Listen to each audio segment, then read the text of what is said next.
Hello, my lovelies. Why is that always so loud? I think the menu screen music is way louder than the actual game. But hello, happy Saturday, happy weekend, happy time zones. It's chilly in here today, but it's getting colder. It's starting to get cold in the air, and my parents don't want to put the heating on yet, so I'm all bundled up.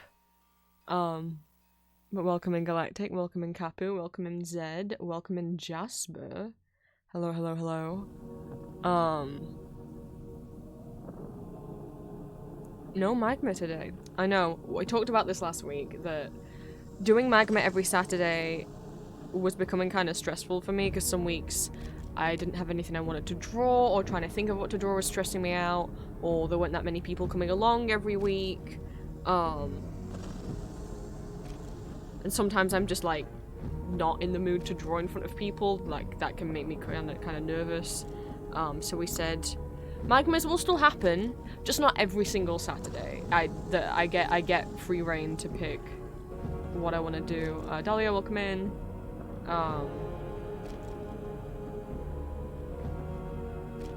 So yeah, we're gonna continue on with some Alice today. I meant to start earlier, because I started stream so late yesterday. I started streaming at like 4 PM 6, so we only got a couple hours of Alice, so I was like, yeah, and then we'll stream today, and then it'll make up for the time that we didn't get a lot of time on stream tomorrow, and yet, it's almost 4 PM. I got up late, I didn't sleep very well. I get nightmares and night terrors a lot, and I had some real stinkers. One of the worst ones I've ever had. I had last night. So I was not feeling great when I woke up, and then went a little shopping with my parents just to get food, because I have dental surgery on Tuesday. What fun. To catch those up who aren't in the know. Almost exactly a year ago I had a root canal done, because the filling that was in that tooth before the root canal was done incorrectly.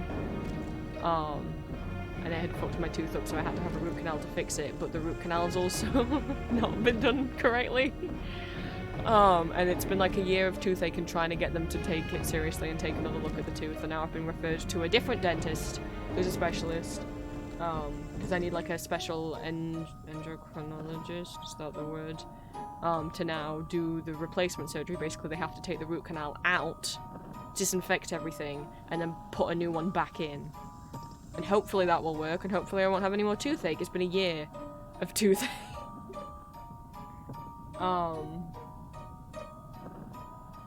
But that means for like a week or so, I won't be able to eat hard foods, chewy foods. So we needed to get some soft foods in stock for me, so I can still eat.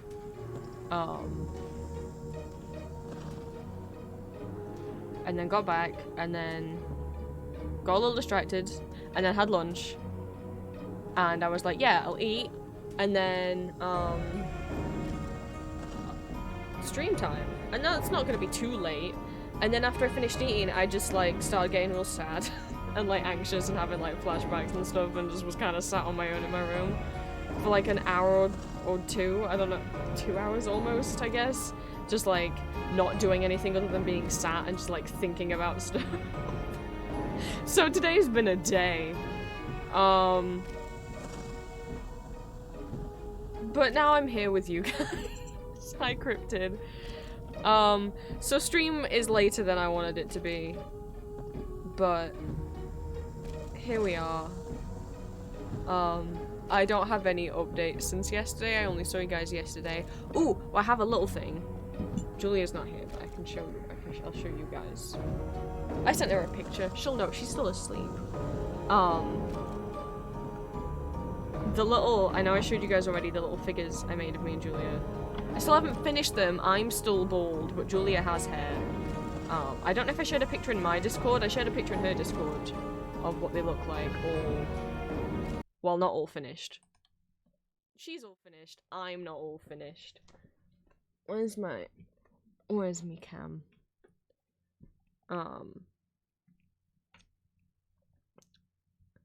But she was like, oh, I kind of want to put them on the edge of my monitor, and I was like, please don't do that, because they're pretty fragile.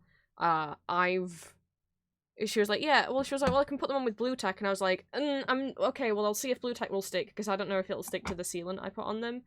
And when I tried to put blue tack on them, just the force of me trying to press blue tack into the butt of the figure, broke one of the legs off. I had to glue it back on, and I was really upset. So I was like, please don't balance them on the edge of anything. And then it's like, oh, where are we going to put them? Well, I figured out that they fit Sylvanian family, or if you are in the US, Calico Critters, furniture. Because I was like, I don't have any chair, like, a lot of, like, the doll furniture chairs I have are more, like, Barbie sizes, from when I used to collect pull-up dolls. So, like, kind of 1/12 scale dolls. 1/12 scale, 1/6 scale, sorry. But I was like, I wonder if they'll fit Sylvanian furniture. And they do.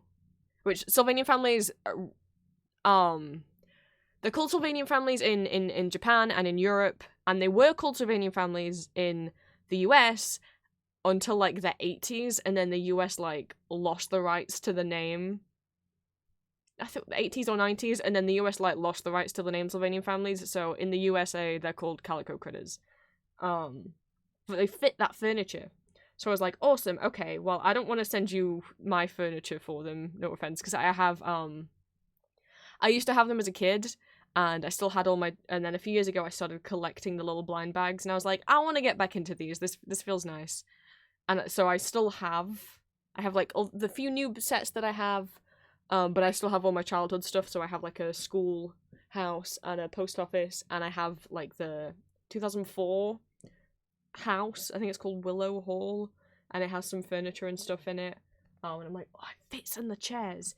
So I said, here's what we can do, Julia. I don't want you to stick them on the edge of a shelf because they might fall and break into a million pieces.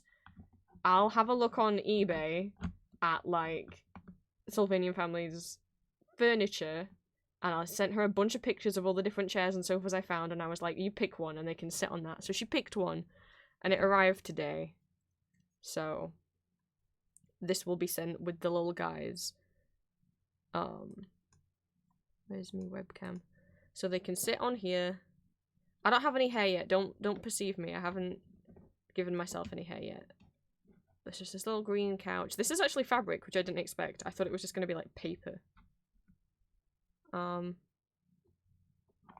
Julia got hair now.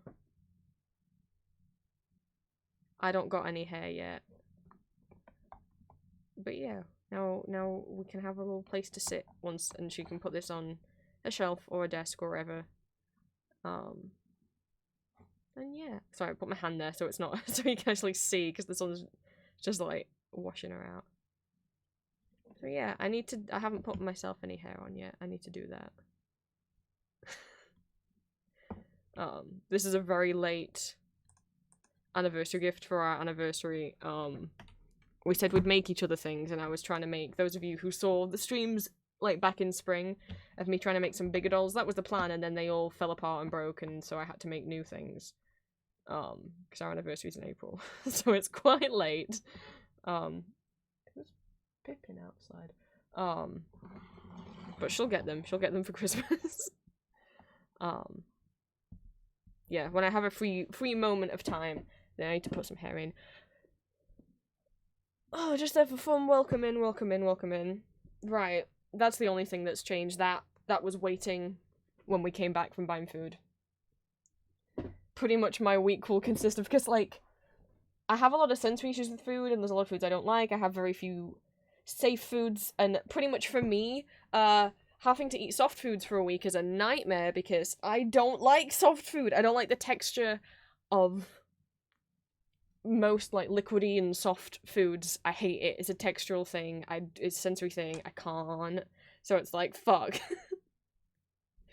So, pretty much, like, I'm in for a week of, like, pasta for lunch, like, baked beans for dinner, and I bought a ton of yogurt, so if I wake up early enough to have breakfast, I can have yogurt. If not, that can be my little snack or dessert. What fun. But I mean, it's worth it if, you know, if the surgery works and it makes the toothache go away and not come back. Because if it doesn't, then it means the tooth has to get pulled. And it's one of the ones at the front of my mouth. I don't want to get, and also because the tooth behind it's really awkward. I've never needed braces. All my teeth are pretty good and straight, apart from this one. Because like when the baby tooth was in, it kind of split in half, and half of it fell out, and half of it stayed in. And the adult tooth started growing in while the front half of the baby tooth was still there. And I said to my dentist at the time, I mean, I was really young, but I was like, is that gonna be okay? Isn't it gonna, like, grow behind the tooth? And he was like, no, silly child. It'll push the tooth out. Yeah, it didn't. It didn't push the tooth out. So now I have this tooth that's, like, at this weird angle and, like, backwards in my mouth. And that's behind the root canal tooth, so it's pretty much like if they do have to pull it and make me a false tooth, he was like, it's going to be incredibly difficult, if not impossible, to get a false tooth in that because of what the tooth behind it's doing. I'm like, cool! So this re-root canal thing better work. 3rd time's the charm! This is this poor fucking 3rd time that I'm gonna have surgery on this tooth. My goodness. That's on Tuesday. Wish me luck. I'm not looking forward to it. It's a 2-hour surgery. But he did say, I didn't have to ask, he just said this, and I was very happy that he said this. That he's like, you can just bring headphones in and plug, and I was like, oh, thank you. Because, like, I wanted to ask, because my regular dentist has, like, a radio on in the room, so at least that passes the time, but he didn't have, like, a radio or anything in the room, and I'm like, I want to ask, can I bring headphones? But I don't know if they'd, like, get in the way, you know? But the fact that he just said it without me having to ask was like, oh thank god. My plan is, because I won't be able to just, like, keep switching music every time I get bored, and I know I will keep getting bored of what I'm listening to, is I'm gonna rip... I haven't listened to this in years, but I'm gonna rip some old Welcome to Night Vale episodes. I'm gonna pick my favourite Welcome to Night Vale episodes, and then I'm gonna listen to those. And if they hear any of it, they'll be so, like... They'll be like, what the fuck is he listening to? But it's fine. I stopped listening to Night Vale in 2019 because I was just, like, stressed out with uni at the time, and they'd just started doing these, like, 2-part, 3-part episodes. It was I remember specifically the episode, but I can't think the name of it. It wasn't Club Soda. It was like this 3-part episode series about this kind of drink thing. I had the word club in it, I want to say. Anyway, I could not keep up with those episodes. Like, that was in 2019. Like, I know a lot of people criticize Night Vale because it's so formulaic. It's like, the episode starts, something spooky happens, it cuts to the weather, they come back after the weather, and everything's fine.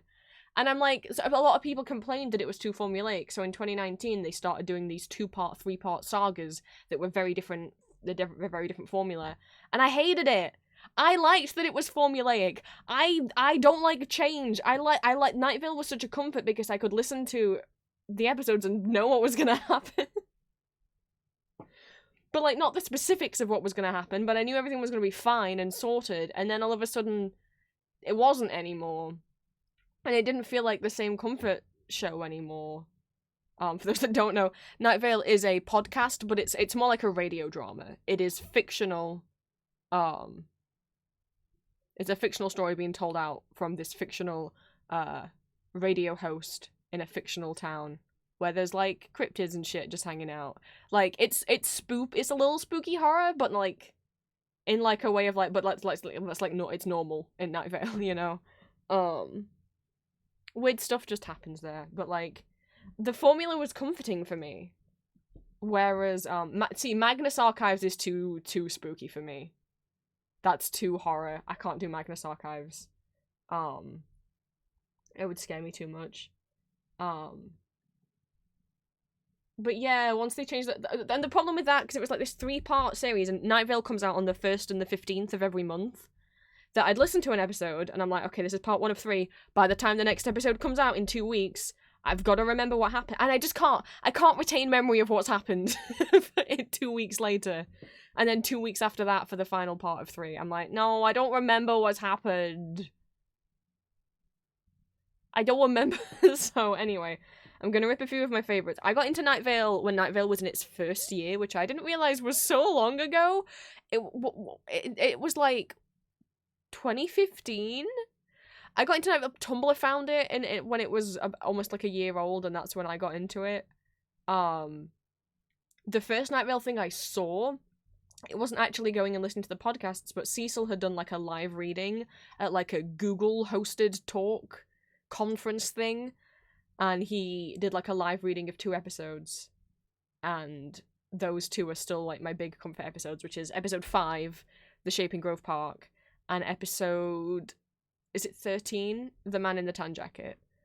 Those 2 were the first episodes that I listened to because it was this little live reading Cecil was doing, and those 2 will always be like my comfort go-to episodes.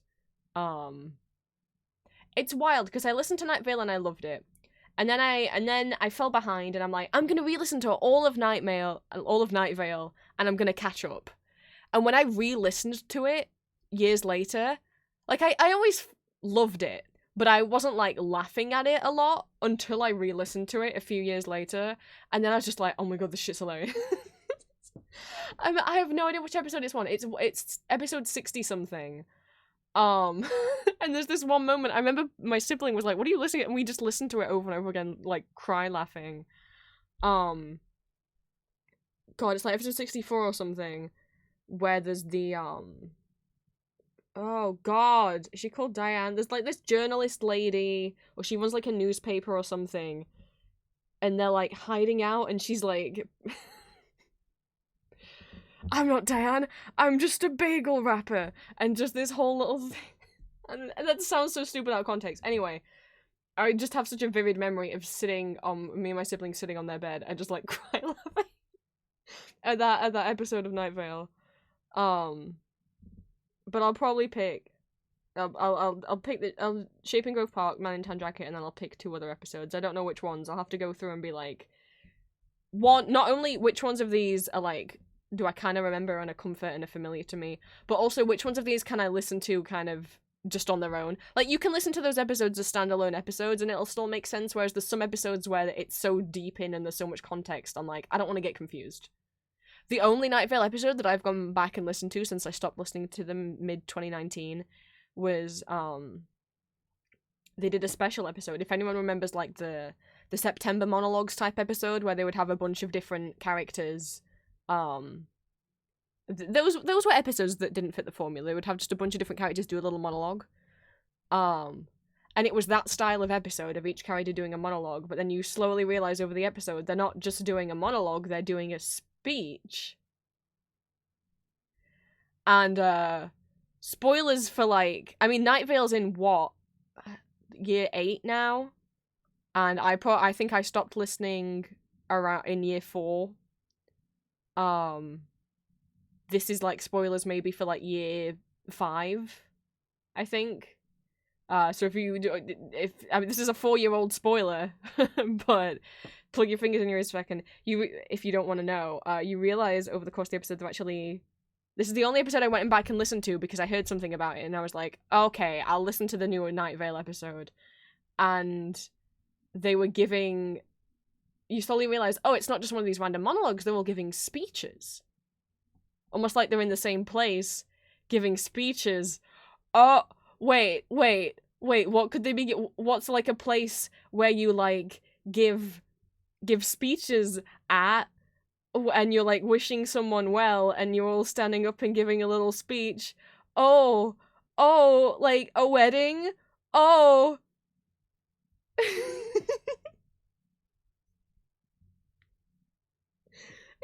That was very much, I was like, even though I hadn't listened to Night Vale at that point for like a couple years, I'm like, oh, they tied the knot. So anyway, Carlos and Cecil got married.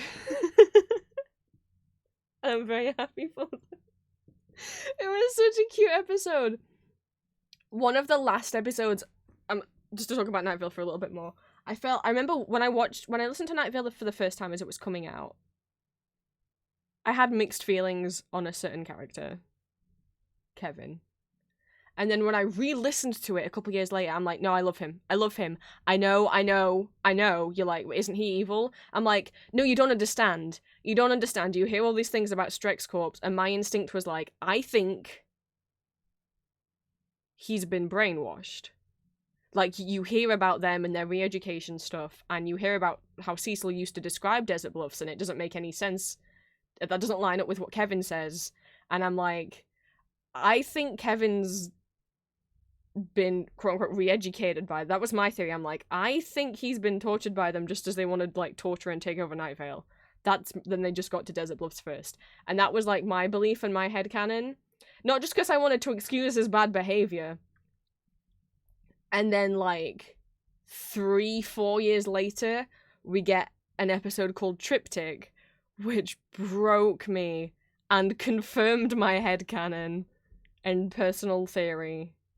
Where, for those that don't know, a triptych is an art term. It's a piece of art that has like 3 pieces to it. So like a series of 3 paintings or a series of 3 sculptures, and all 3 of those pieces go together to you know, like it's like a matching set. So what happens in Triptych is Cecil has 3 different versions of Kevin from different times contact him. So there's like Kevin in present day, which is like he's like lost out in the desert somewhere now. They dumped his body somewhere. I forget where. Oh, thank you for the head pats. Oh, I need to move these up.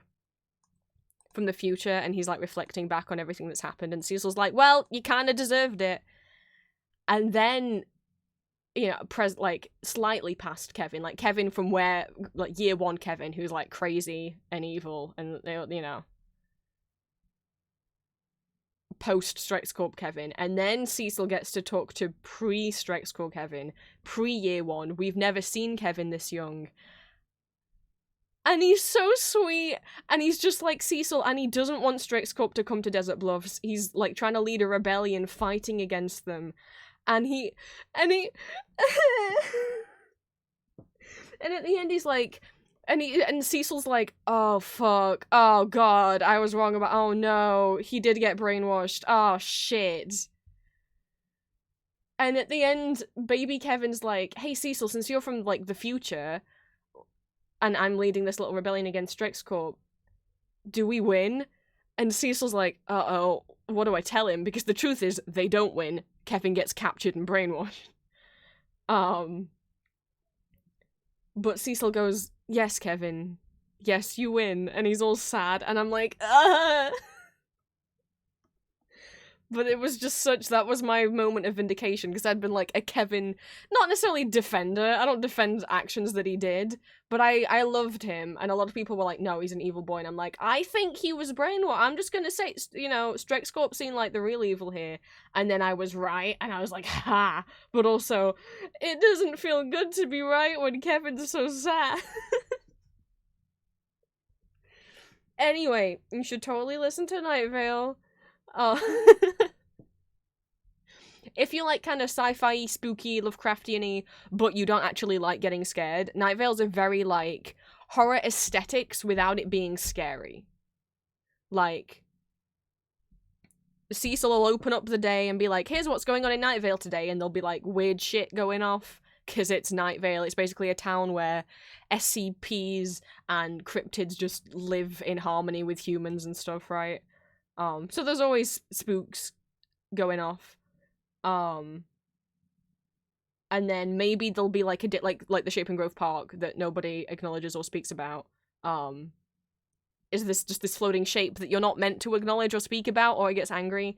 And so Cecil keeps talking about it, and it keeps getting angrier until it shows up at the radio station. Cecil's like, uh-oh, I think the Shape and Grove Park that nobody acknowledges or speaks about is angry because I've been acknowledging and speaking about it. And then it cuts to the weather, which in Night Vale, the weather is a piece of music.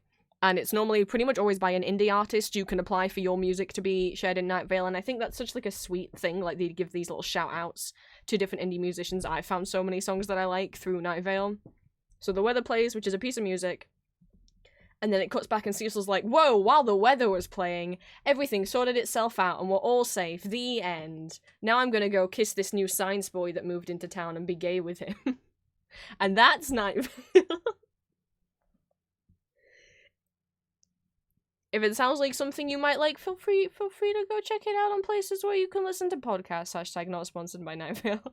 I have a few things from Night Vale Hyperfixate. I have the Night Vale like pillow plush thing of the little eye logo, and I have 2 shirts, both of which were gifts from, I think this, no, I bought one and one was a gift from a friend. So I have the Mostly Void, Partially Stars shirt, which they keep re-releasing, and then I have one shirt that they've never re-released that I'm like, ooh, is this like a rare Night Vale merch? But I don't want to get rid of it. Which is the Vote for Hiram McDaniels for Mayor shirt. For those that don't know, Hiram McDaniels is a 5-headed dragon, and he was running for mayor. You know. That's you know, it was either you could either vote for Hiram. Each of his heads has a different color and a slightly different personality, but he is all one being. Or you could have voted for the faceless old woman who secretly lives in your home. Who's voiced by oh no, I don't want to forget the faceless old woman who secretly lives in your home. I don't remember, she's voiced by Maya Wilson, is that her name? The actress who plays Matilda in the Matilda movie, not the new Matilda movie, the original Matilda movie. Voices the faceless old woman who secretly lives in your home. Just a little random factoid for you. So, from one spoop to another, I'd totally be down for like, let's just listen to Night Vale when nuns as a group. I don't remember the exact type. Cecil is so real because if I were a radio host, I'd swim over the hot new scientist in town. I'm on air as well. He does very clearly on air be like, it's wild because Cecil's like, oh, I don't know if Carlos knows that I like him. I don't know like how to approach him. And it's like, Cecil, you've been calling him hot as fuck live on air, and you're the only radio like station in town. Everyone listens to you. This is like everyone in town listens to to Cecil's radio show. And it's like, pretty sure he knows Cecil. You keep swooning over him live on Imagine being Carlos and moving to town and all of a sudden anytime you want to listen to the news, the host is like, anyway, so that Carlos, right? Remember the exact title of the song, but I used to listen to Waiting for the Bus in the Rain while I waited public buses to salute in my last year of secondary school, and that was during the first year of Night Vale. Hell yeah. I remember loving, I do remember the title of that song. I remember loving, This Too Shall Pass. I love that song. I love Disparition is who does the background music, the score for Night Vale. It's just music that he made on his own, and I guess Night Vale approached him and said, hey, can we use your music for Night Vale? Love his music. I think This Too Shall Pass is my favorite weather song by Danny Schmidt. I remember... God, I have a lot of memories listening to Night Vale, but like most of them are in my bedroom. I have a very specific one of like at one point my ceiling was leaking, so I couldn't sleep in my bedroom. One, it was leaking. And also I couldn't sleep from the sound of it. So I was sleeping on like a little foldy-uppy camp bed on the floor in the living room. Actually, no, I think it was before we had the camp bed. We literally carried my mattress downstairs and put it on the floor in the living room, and I had to sleep down there for a couple nights before the roof got fixed. And, I remember specifically listening to, the Night Vale episodes that had just came out, which was, I think, the end of year 2. End of year 2? I think if that's the Strike School one, which they did as a live reading, so Night Vale also has live shows. That you can like watch in person, and I remember being like laying down there and being like, next time they tour the UK, I'm gonna go, and then I haven't got anyone to go with, and I'm scared of going to an evening show on my own in a city that's hours away. I don't want to go somewhere in the evening on my own in the dark. I don't want to do that. So someone needs to get into Night Vale and go with me. But yeah, and I remember listening to that because as a special they recorded that series finale live, in front of like an audience. And I so remember like he is holding a cat and me losing my mind. And I bought like at the time when I was into Night Vale, they had 4 live shows that they'd done out, and you could buy them on Bandcamp to listen to. So I have those still. Boy, one of the live shows, there's such a beautiful scene in one of the live shows. It's called Condos, and it's about Cecil and Carlos wanting to move in together and wanting to find a condo. But of course, the thing that is a condo was not really an apartment, it was this weird cube thing. Anyway. Point is, Carlos goes on this whole ramble. Fuck it, we're talking about Night Vale. It's my stream. We can talk about what I want to talk about. I'm gonna try and find the clip, because someone on YouTube did a really nice kind of typography animated video to Carlos's speech of basically Cecil very much is like kind of word vomity, spooky emotions, and Carlos is very much like facts, and I don't have feelings, and I don't know how to talk about feelings if I don't talk about them in a scientific way. And so it's Carlos's very kind of scientifically bumbling way of trying to ask Cecil to move in with him. And it's so fucking cute!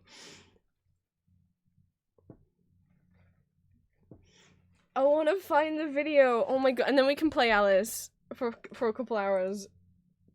Man, I don't think it would be legal in terms of like copyright for me to be like, hey, let's just listen to Night Vale. Let's just stream listening to Night Vale. I think that would be mean.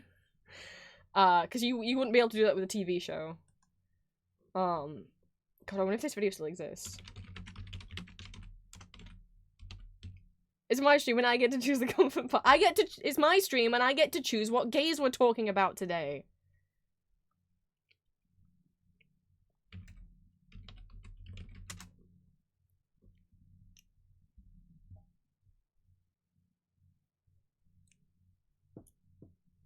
This video's 9 years old? No! It's like when you guys were like, wait, 2015 was 8 years ago? It sure was. This video's 9 years old. That's how old Condos is? Oh no. He said. So I will bear in mind, this is not... Night Vale usually sounds higher quality than this. This was at a live show, and it was one of their first live shows, so it's not the most clearest audio, and there was an audience. But the regular episodes of the show do not have a live audience. He said. Cecil. So the way that so even with the live shows, Cecil is basically narrating everything.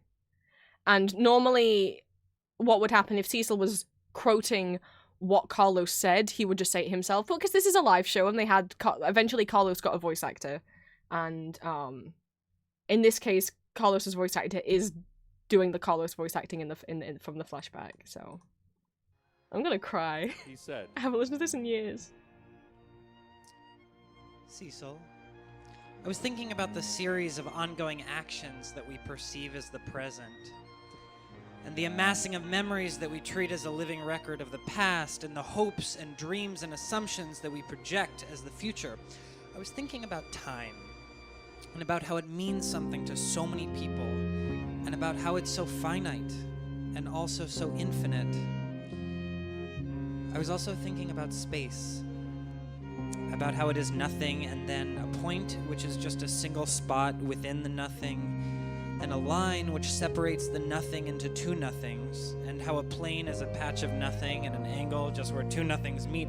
But all of those things combined with an object of points, lines, planes, and angles, an object with length and width and depth that can take up actual space, and how that object becomes something made of nothing within nothing. An object can be a wall, a floor, a roof, a bed, a table, a dog, a door, a rug, a home. And then I thought about how a home is just a group of objects connected by a shared personal experience of time, our past, our present, our assumed future. A home is, scientifically speaking from the point of view of mere facts and logic and what with science and all. what with science and all.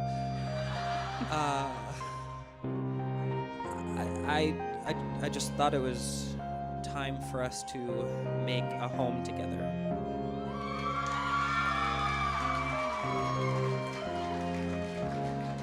And I said yes!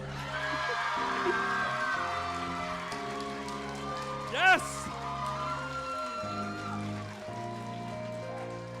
That would be neat! Which is a callback to, when, earlier, before they were dating, Collis was, like, asking Cecil, do you want something? And Cecil was so just, like, heart-eyed that he just didn't know how to talk. And Collis was like, yeah, we could do this. Is that okay with, like, this? And Cecil just went, neat. And he's like, I'm so embarrassed. He was talking, and then I just said neat. I just said neat. What's wrong with me?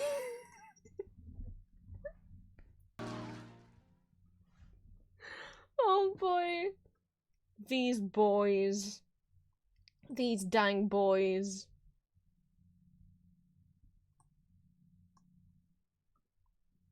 Like, I don't even know how to, like... I can't. Anyway, you should listen to Night Vale. I can't, I want to just play, like, a whole episode, but I can't. But... it's on YouTube, it's on Spotify, it's on wherever else people listen to podcasts. Let's do some Alice.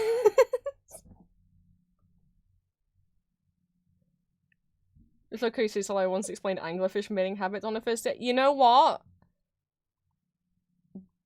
That's a pretty unique thing. There's no way he's gonna, like, whoever is gonna forget that, you know? Make yourself stand out. Make yourself memorable. Oh, I'm glad I started streaming, because I know I said I was, like, not doing well before stream. And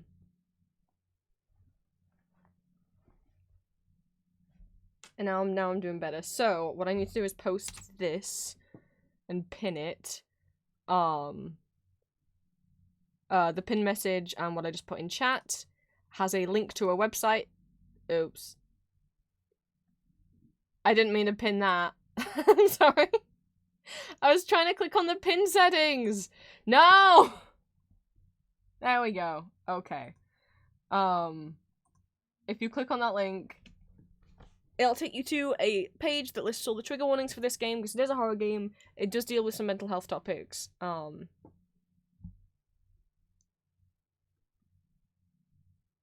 We've made it out of Giant Bug Town, so no more giant bugs, I don't think. Don't quote me. But at least the majority, of the giant bugs have been dealt with. We're in Chess Town at the moment. Trying to collect pieces of the Jabberwock's ice staff. And where we left off, we were talking about, like, fast food.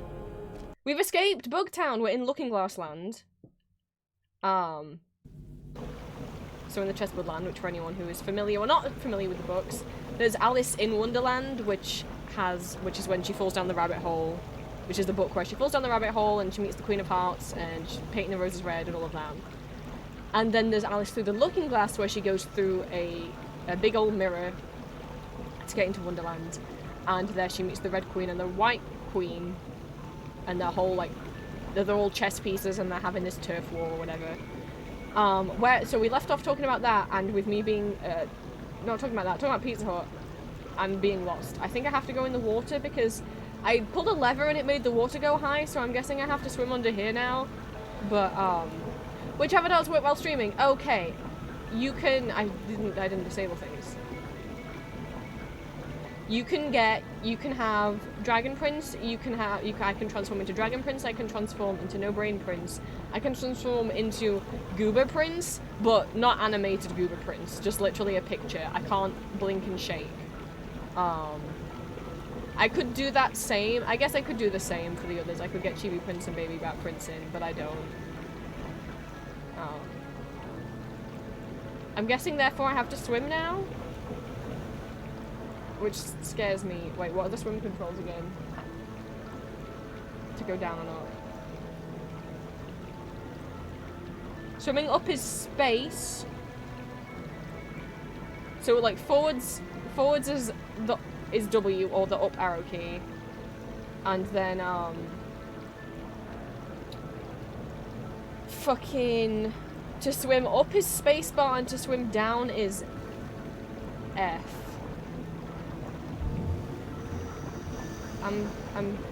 Oh. Okay, it's like... Oh, do I go under the water wheel? Oh, that's right, I got the turtle shell now, so I guess I... swim better? Or I, like, don't need oxygen anymore? Oh, I clearly need oxygen. Uh-oh. Oh. Well, we learned something today.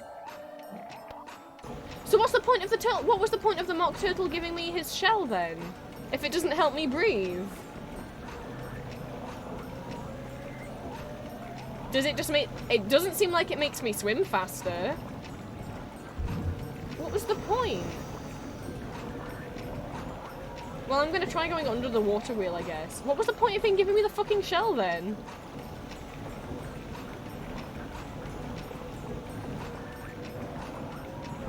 I don't think that's a place.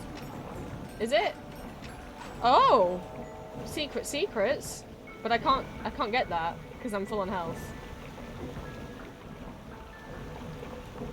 So, okay, so here's what happened is I did a lever.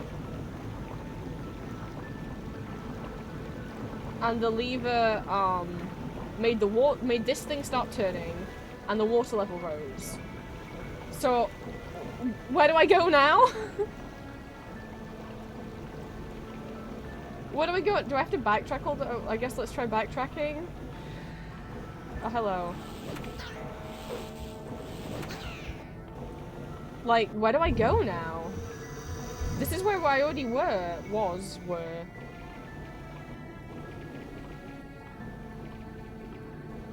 Do I go back?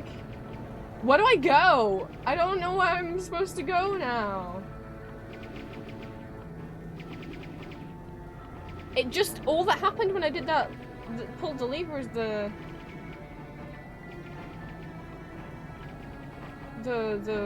water wheel started turning.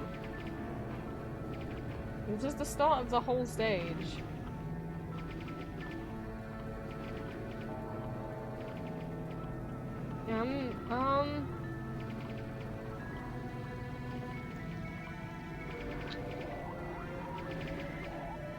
It didn't show like a door unlocking or anything, because also like all these doors are freaking locked. What does that say? Market. Oh, there's a pub. Market. Well. Oh, there's a guy up there. Am I meant to get up there? There's a guy up there. Oh no, I was up. Oh, hello. I was up there. I think that's where I just dodged them because I couldn't be bothered to fight them because I had to redo the stage. What? So what I did was raise the water levels. What does that help with? Like I don't understand. Also, what the hell can I hear? Someone's shooting. Oh, it's the... I know what it is. Like, no doors opened. What do I do? Where do I go?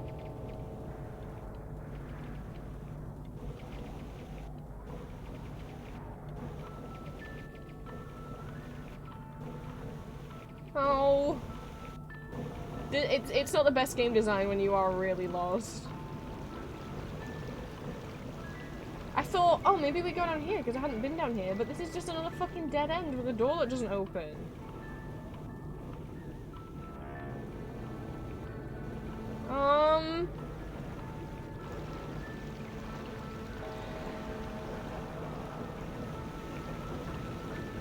Like, what did doing that help with? We went over here before and it was just a dead end. Maybe the real way out was the friends we made along the way. Maybe. This is also a dead end. I can't jump that. This also doesn't open. This is where we were. We did all this zone. And I backtracked all the way back there, because this is where we went to do the lever. This is where I was stood when I was talking about Pizza Hut.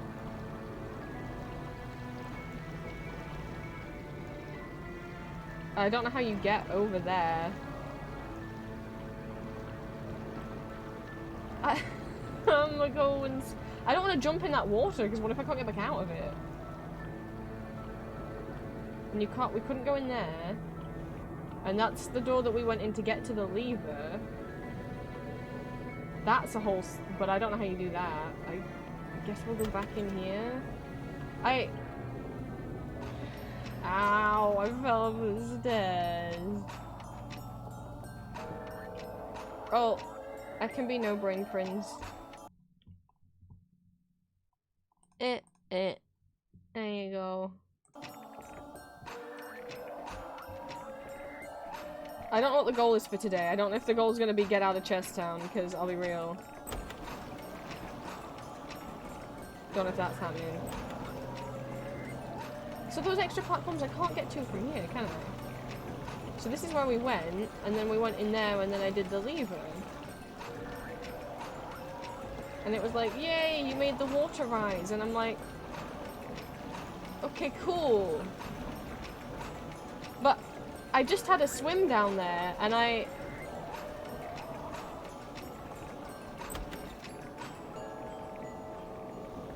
didn't find any secret hidey hole. I mean, well, we did find a secret hidey hole, but we didn't find, like, the way to go. Like, I still don't know how that's doable.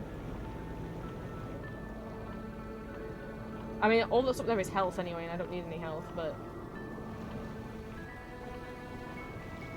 Or how to get that piece of health. Like, I know I understand I can jump in there, unless you can jump off there and jump back up, but again, I don't need the health, so...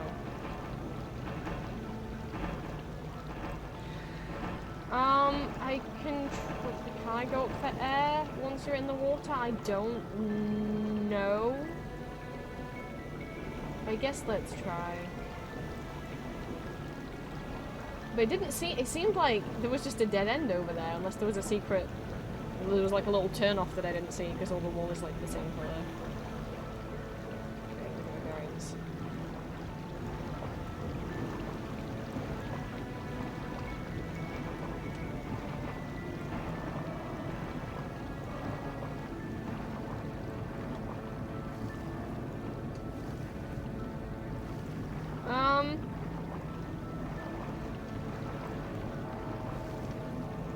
I think this is me coming up for air. Well, I guess this is how to get here. Oh! There's another path up here. Oh! It looked like... I didn't know over here was where we were supposed to go. Yeah, I saw the heart. But it just looked like... Oh, cool. The thing stopped working. It just looked like a dead end. There we go. Thank you, Cryptid. Sometimes, I love using the croquet mallet, but sometimes it glitches, and instead of targeting forward, it just shoots up in the sky. Oh, if that doesn't open, I'm gonna be real pissed. Hello? Oh, okay. Well, I didn't expect that they would close on me. Don't mind me and my 7 pages of save files. Any red chest pieces around these corners? Oh. I'm sorry, you needed to load that in? I guess. Okay. We're deep into the castle. We gotta go find I guess the king and the queen, and maybe they'll help us. Because the white chest pieces are nice. But the red ones... Oh no! I'm too late! They're all dead!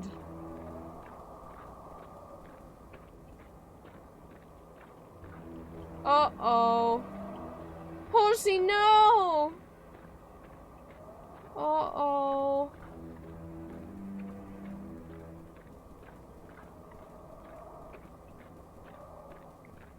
So as I mentioned earlier, I just want to check all the doors. As I mentioned earlier, in the books, there's the Queen of Hearts, which is the card lady, and then the Red Queen is a different character. A lot of times when there's Alice in Wonderland adaptations, people kind of incorrectly use them as like the same, different names for the same person.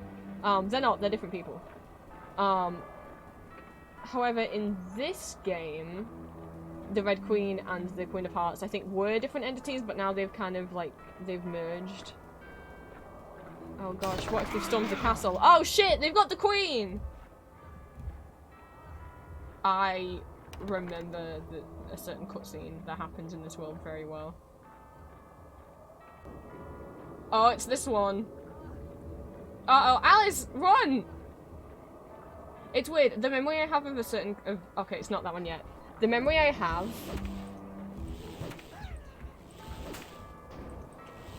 of one of these cutscenes... Oh, the bodies are gone. Okay.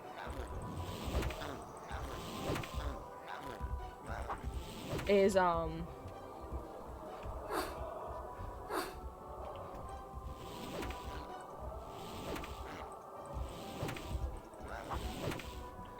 No, croquet mallet, please.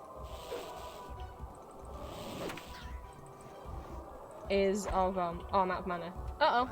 I'm out of mana. They have more health than usual?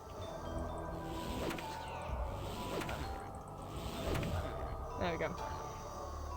It's weird. The memory that I have of one of these cutscenes in this world can't be correct. Like, what happens in the cutscene, I'm pretty sure is correct. Like, this is like a 10-year-old memory, you bear in mind.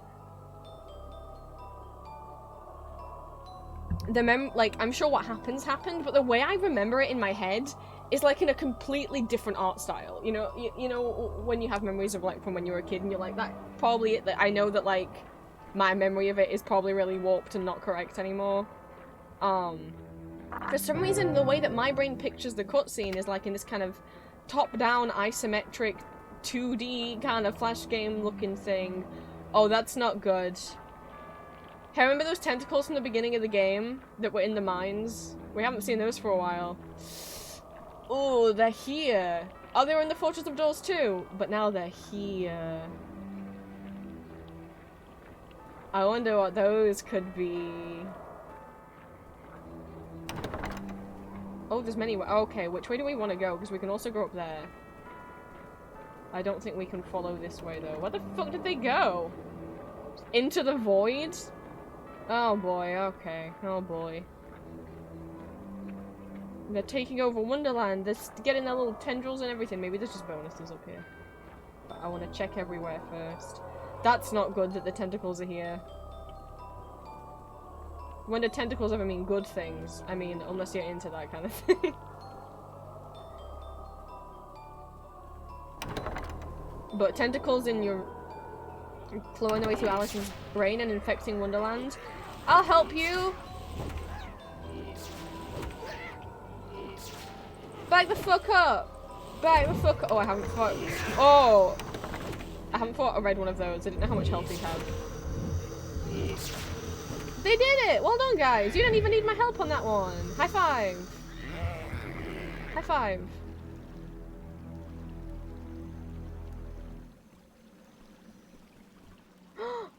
Pictures of us? Oh my goodness, it's... Okay, well... We got... I'm guessing that's Lewis Carroll. We got this illustration of the White Rabbit, which is pretty famous. It's one of the John Tenniel ones from the original books. I used to have that on a ring. I might still have that on a ring. And then, of course, the true King and Queen of Wonderland. It's me. Well, it's Alice. And my husband. What? Cheshire! You put a potion in the painting of you? What? I don't need the potion. There's no more guys to fight right now. Okay, well, here's some. What the fuck? It was a joke painting, it sprayed me. I just wanted to admire how handsome he was. Well, I want to go back and check out more of that, but I just want to kill some guys while I'm super powered. Because this potion is going to wear off soon. Oh, like right now. That baby pawn, you took care of it. Well done, I'm so proud of you. Anyway, I'm going to backtrack now. I'll be back. I wanted to look at the rest of that room. So, when we first got introduced to that potion, that's really interesting. So, when we first got introduced to that potion, I wonder how many people missed that because they don't check out the Cheshire portrait. It was an actual portrait that an actual, like, potion bottle. And Cheshire, like, kind of had the hot. I'm not saying he had the hots for us when we took the potion, but he said that, like, Rage looked really good on us and that we, like, looked good in red. And I'm like, oh, Cheshire. What else we got? We got one of the old illustrations of the Mad Hatter. And we got a picture of Cheshire from the books. Oh gosh, there's a lot of...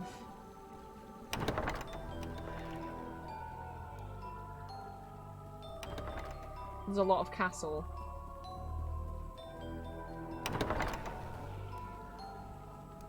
I want to explore every inch. I don't want to, like, miss anything.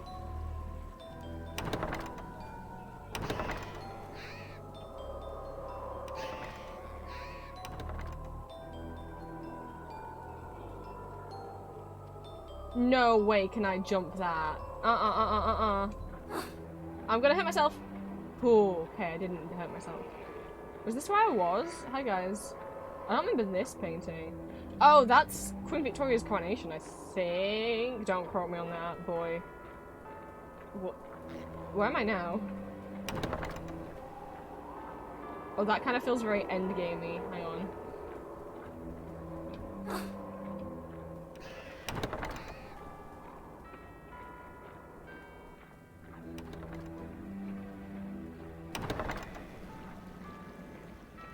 Okay, that is where we were.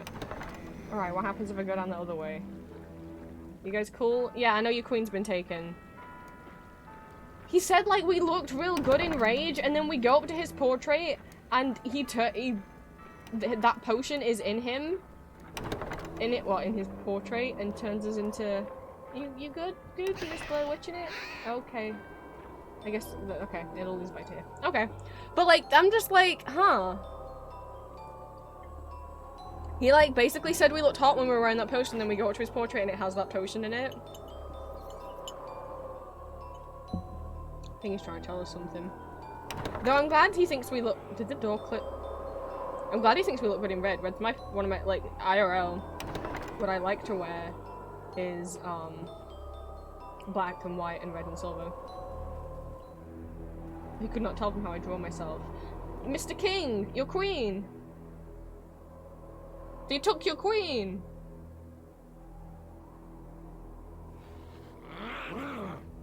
I'm here to help.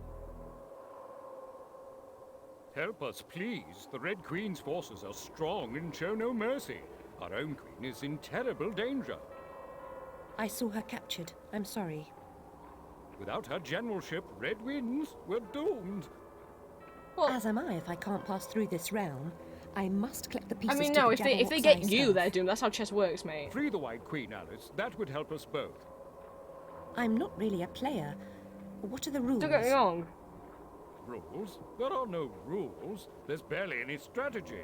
No time. Make a frontal assault on the Red Castle. I won't lie to you. You'll meet deadly traps and fierce opposition yes, along the queen's a way. very important piece to keep. However, the game's lost if they get to you, dude. A lie or two That's how might have been more checkmate works. persuasive. In war, truth first. There's always time for lies later. Oh. You won't face the enemy alone. Carry this soldier to the White Queen. Oh, who? Are you giving us a tiny baby horrific pawn?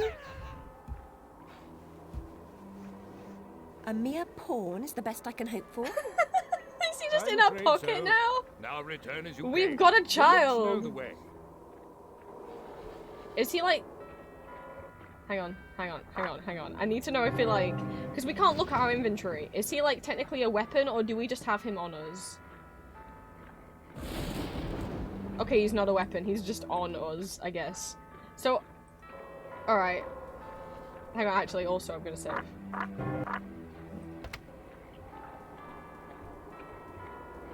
Alright, peace out. By the way, once someone said you look like Papa Emeritus.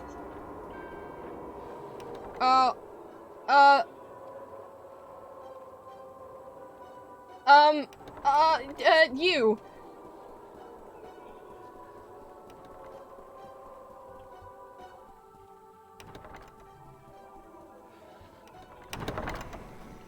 Okay, oh god, I was like...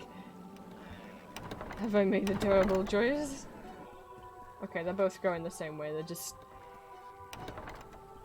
Should we name the pawn child? What would you like to name? Like, he is a little scary, I will admit. Like, the one eye with the... He's kind of got a mouth, he's a little scary, but it's also not his fault. What would you like to name him? I don't remember what happens to him, so I'm scared of naming him and getting attached. I don't remember at all what becomes of him. This isn't like Rabbit. Oh, that's why I couldn't make this jump, because it wasn't ready yet. Alrighty.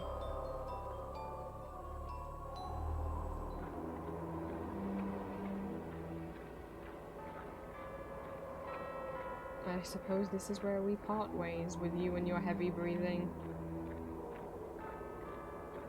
Any names before we jump in the hole?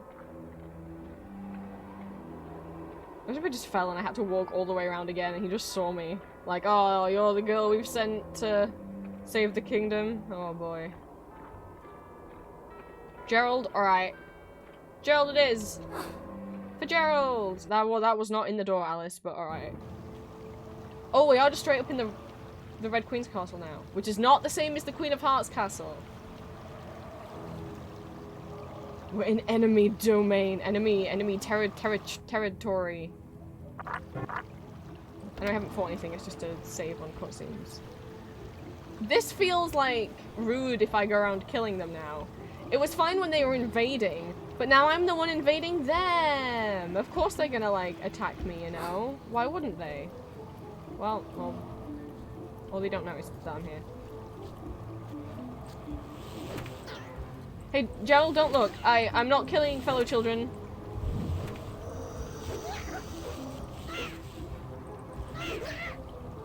Don't look. Close your eye. I don't know what happens to Gerald. No, I'm gonna get attached now.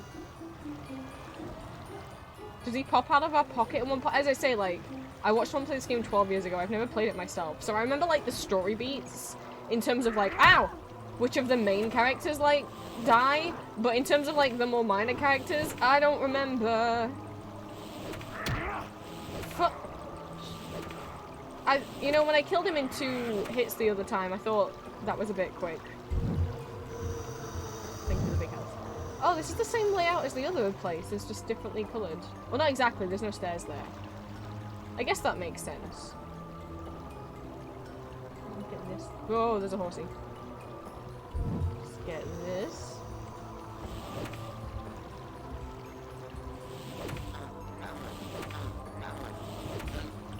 I'm sorry, that's a horse noise, is it?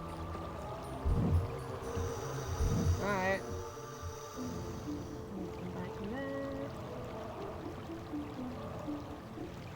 It's not exactly the same layout. It's got some.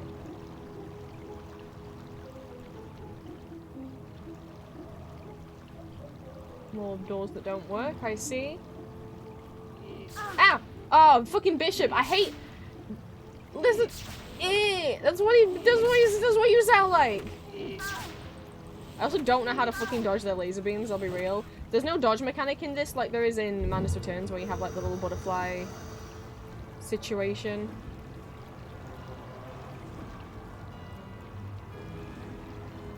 I might have to go into the water. Ah! Where did you come from?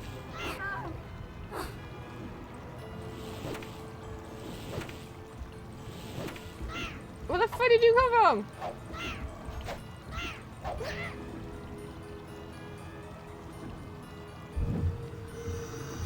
My my goodness, I didn't know there were jump scares in this game. I kind of want that health now.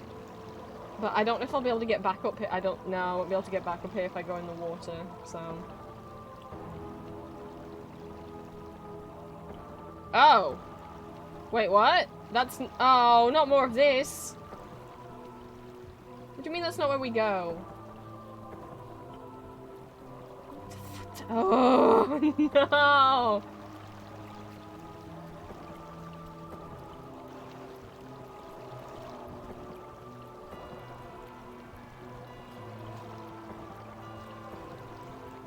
No! Stop with this nonsense!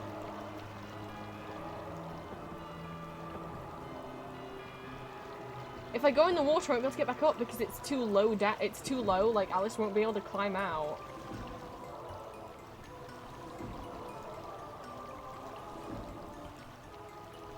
No, no, no! Not a world full of doors that don't open.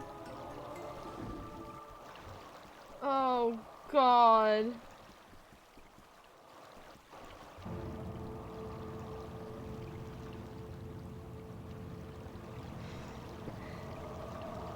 I'm just worried. It's so low down. If I go in there, I won't be able to climb back out, is the thing. So I have to double check everything first before I fling myself in there.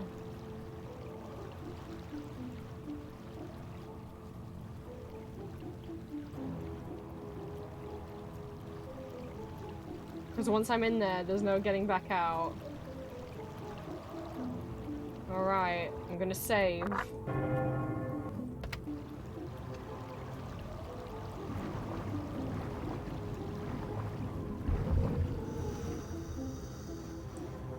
Oh, hello. Well, I'll come back for you. I just want to investigate a little bit more.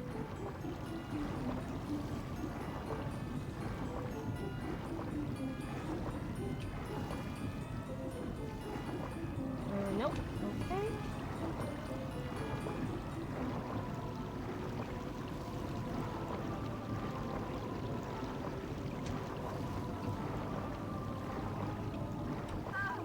Okay, Water Wheel of Death. There's nothing behind this one. Oh, uh-oh, she broke. She's running. She's not- oh, there we go. Oh, Alice, Jesus Christ. Well, I guess it makes sense. We are in- Alice, please go on. Enemy territory. They're not just gonna have their doors unlocked while we're here, are they?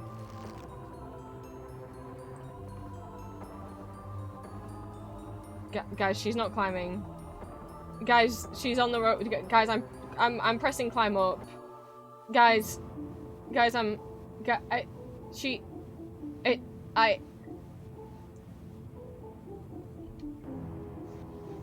please, Alice.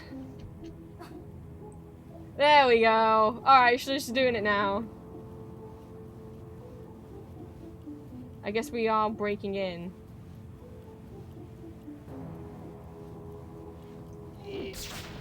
No, uh-oh. No, there's no one here. Nothing to see here. Just turn around.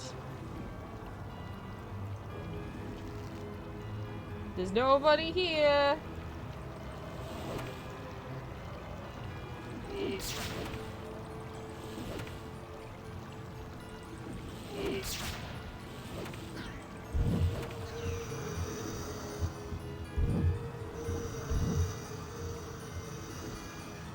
Oh, okay.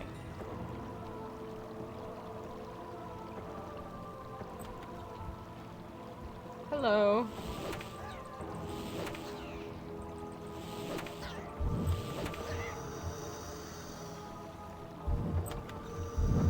Oh, that was me opening it. Oh. Ooh. That might actually be a new weapon and not a duplicate. Child, look away.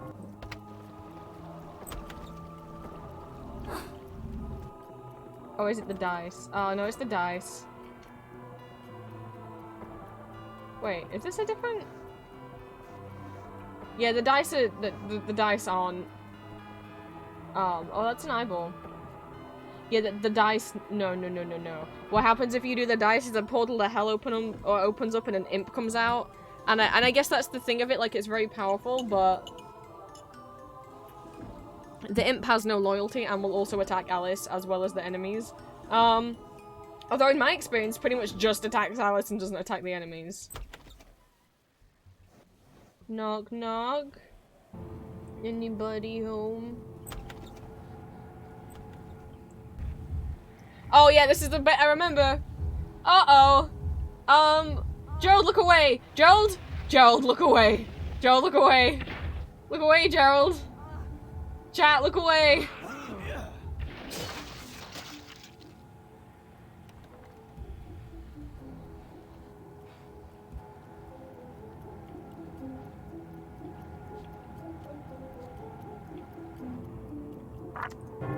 So that's the cutscene I remembered. Yeah, it was just in the regular art scene style. For some reason I remember, my brain was picturing this kind of top-down isometric, like... Yeah, no, that was not the shot I remembered, but... Well, there's a lot of blood staining over there. Oh, Gerald, should we... what happens now? Hello. So, we said that we'd help. We said we'd get the queen back, but she's dead, so, how do I hold up my end of the bargain? Should I bring her body back? What do I do? I should just go back, right? I should just go, oh, I don't think I can go back, though. The portal's not there anymore.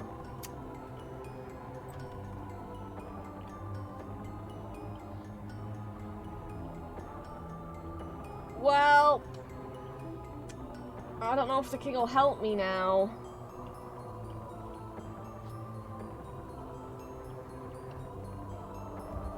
Oh, horses, raining horses.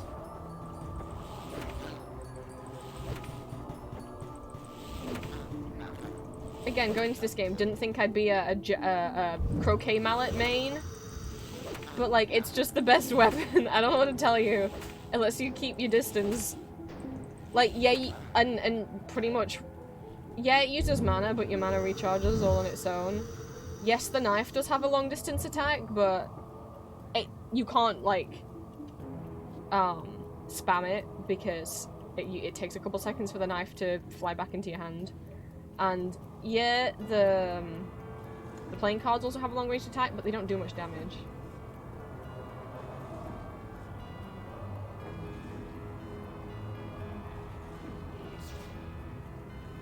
I heard it eat. Oh, he's up there.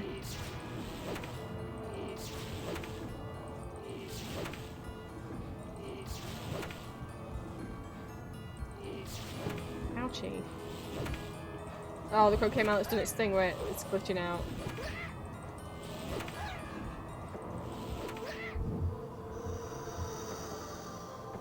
Come at me, eat, man.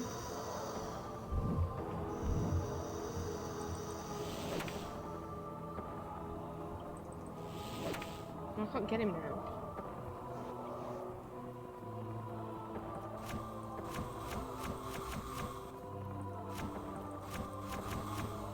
That's gonna take ages to damage him with the cards. Which I guess so, it is literally kind of death by 1,000 paper cuts. Oh, I'm out of mana. Well,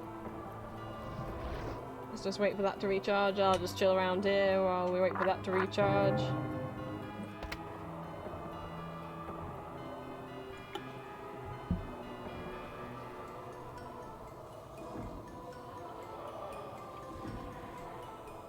Dum-de-dum-de-dum-de-dum-de-dum-de-dum. Gorilla glue a head back on? You know, I mean, that's what you do. If that was a real chess piece, that's what you'd do. You know. If that was a real chess piece, you could just glue the head back on, but then I guess she wouldn't necessarily be sentient again, would she? Oh, where's all the guys gone? There were more guys there before. Ooh, there were definitely some rooks over there. At least I assume the big beefy guys are rooks. What else could they be?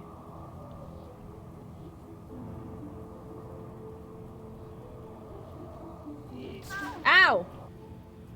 I knew it was still up there, but I was just sneaking. Piss off. Oh, they're here. Oh, they're here. Oh, they're here. Oh, they're here. You know what? They're pretty strong as well, so maybe I should, Owie, owie. Oh god, not dice. Jack in the box, please.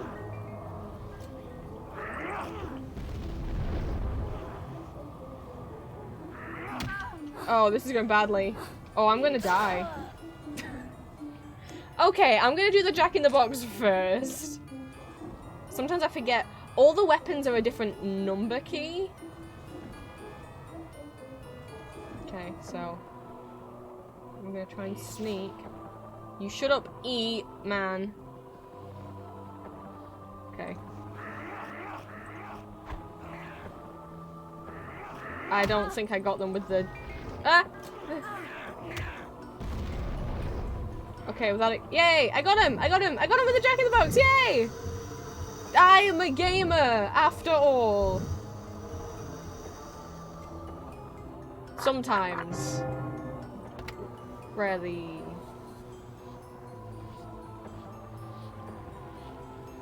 Oh, this isn't bringing me down to the ground.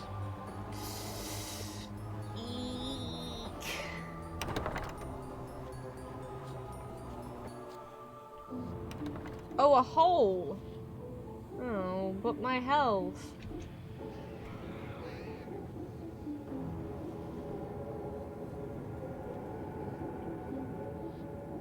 What the fuck is this?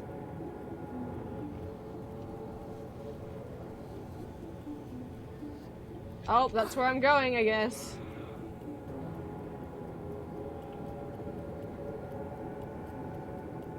I don't know if you can fall through those, but this feels like a kind of boss shit. This feels like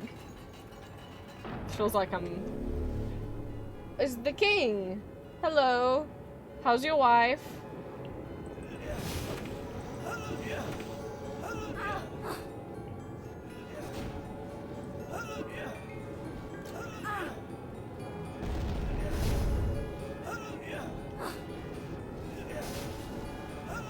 Come over here, come over here, come over here, come over here. Come over here. No! Go over to the fire! I swear to God!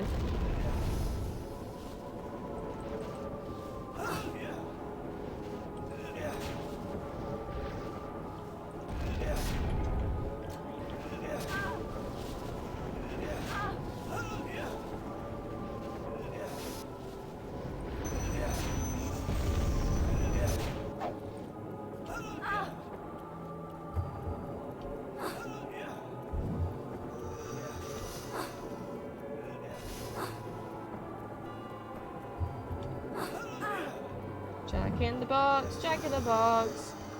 Have a Jack in the box. Have another Jack in the box.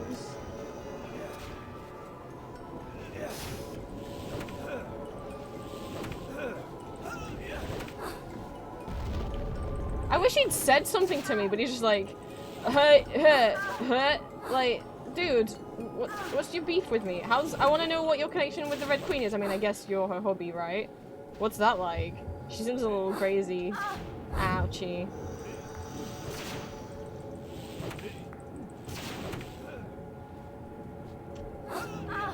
Ah! Oh, don't knock me off, you. Don't. You shouldn't be allowed lasers. That's mean. Ah. I just wish there was an inkling of like, yep, you've hit him a bunch, well done.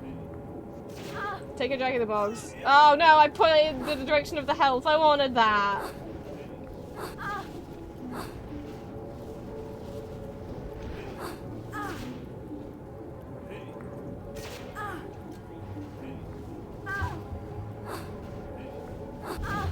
Like, I don't know if I can dodge the fucking laser beams. No, that's not fair. Why do you get lasers? No, don't set yourself on fire. Oh, god damn it, Alice.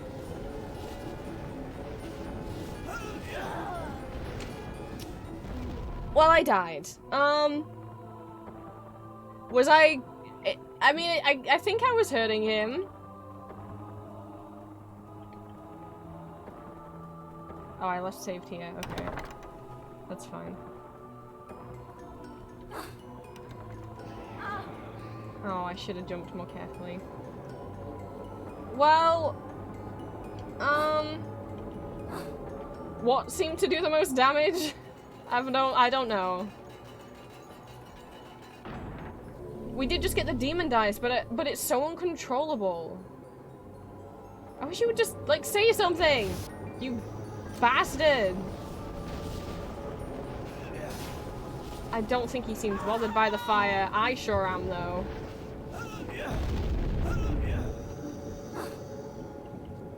Alright, croquet mallet. It's not locking on, because why would it do that? Huh? Yeah. That's you. That's what you sound like. I mean, I must be doing damage to him, right?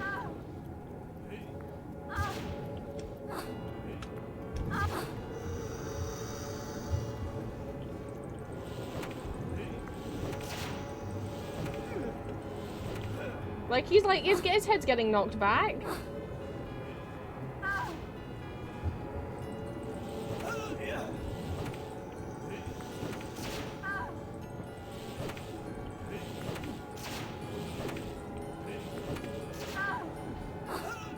Ouchie.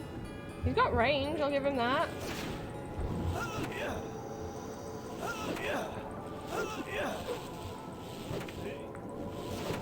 I guess I'll just keep wailing on him for a while. That laser beams is not very fair.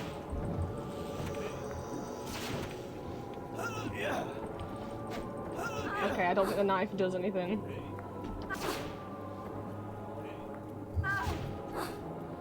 Ice wand?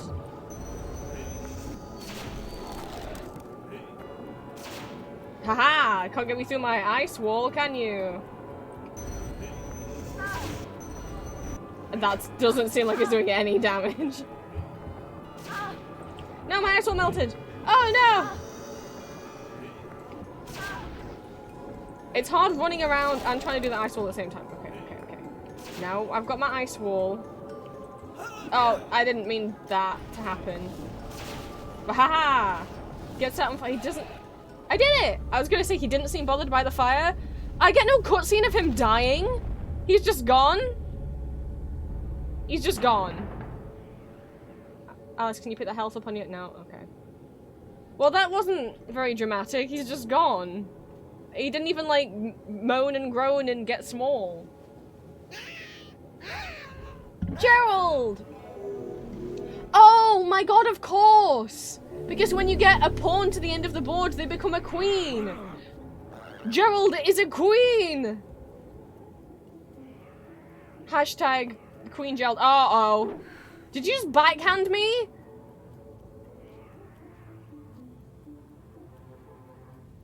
Well, I hope Gerald killed them all. Because I guess we've been backhanded and kidnapped. He really did just appear out of nowhere. I guess we're here now. I didn't know this is how we got. I did not remember that this is how we get here. Oh no. Uh-oh. The game stopped with didn't know the way that we got here was that Gerald becomes a queen. I'm gonna assume that Gerald killed them all. That's what I'm choosing to assume. This is the asylum level, by the way. If this is gonna be hard for people to watch, totally understand. Just not watching. It's gonna be hard for me to play because asylum stuff is really triggering for me, but I'm hoping this game... I love this game enough that hopefully it'll be okay. So, hey, Alice, Look straight ahead, or askance, whichever way you choose. You must always look in the right direction. Love you. That was anticlimactic and a lot all at once. Ouchie. Oh, that was a lot all at once. So there's insane children here. But they don't hurt me. They're just children's. So... we're here now. So to recap what happened, I killed the Red King. And he just, like, we didn't get a death. We approached the Red King for a boss fight. He didn't say a word. I killed him. He didn't say a word, nor did we get a kind of death scene. We went up to the top. We put Gerald down. He grew up from a pawn to a beautiful queen. And then, before we could see him slaughter them like the mighty queen that he is, That's like, did the king ask us to take Gerald because he knew we were probably going to be too late? Or did he just think, hey, worst case scenario, get me a new queen? Which that's very presumptuous. Gerald might not want to marry you anyway. So before we could see Gerald slaughter them like the queen that he is, a mysterious tall man with a hat appeared behind us with the same feet and shoes as the mysterious tall man who crushed White Rabbit under his foot like a bug and went squish and then rubbed him into the dirt and turned him into floor texture. And then jumped up and down a bunch and made the whole bug world shaky shake and almost killed us. That very same man, shoed man, appeared behind us, backhanded it across the head, and knocked us unconscious and brought us back here. And now we're here. We all caught up.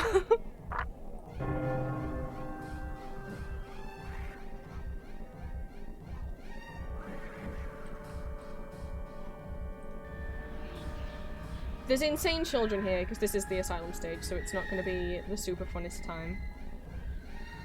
Oh, I have motion sickness. Oh, no. Let's not- I'm not going there yet.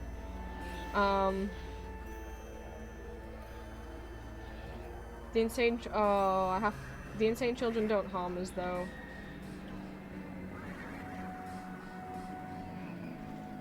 No. Oh! I said I was renaming these guys. I wasn't gonna call them vampires. I was gonna call them,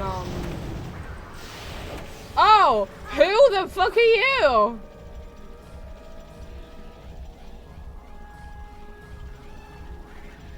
Oh, there's automatons.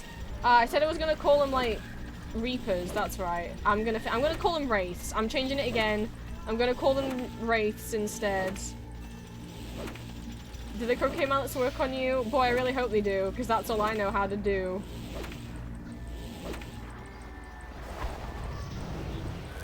Oh, the Wraith. I'm gonna call him Wraiths. He got me. Oh, he got me.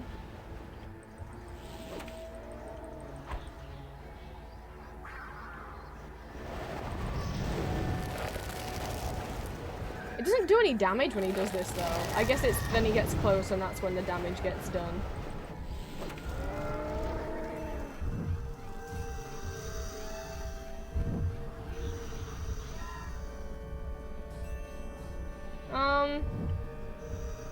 Should I keep going that way? I don't like that way anymore. But then again, I've killed some of the villains this way, so I guess we should keep going. No, I have motion sickness. Bleh.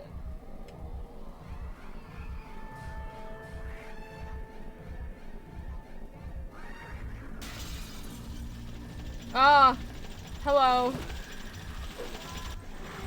You better to use something else against, Ice Wand.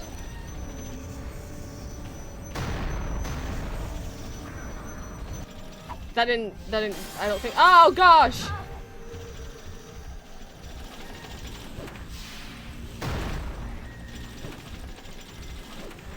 You guys seem harder to kill than everything else I've encountered thus far.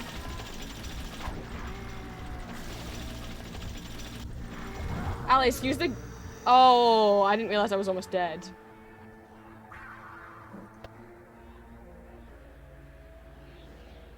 Is my croquet mallet not gonna be enough anymore? Oh, I should have saved after the cutscene. I just thought, oh boy, oh boy.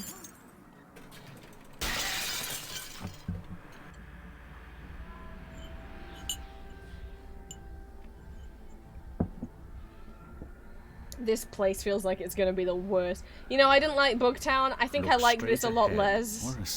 At least Bugtown wasn't a pain on my eyes and senses.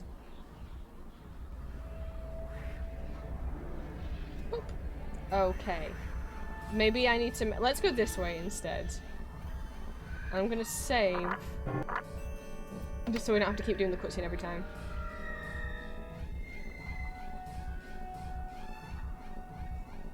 Hi!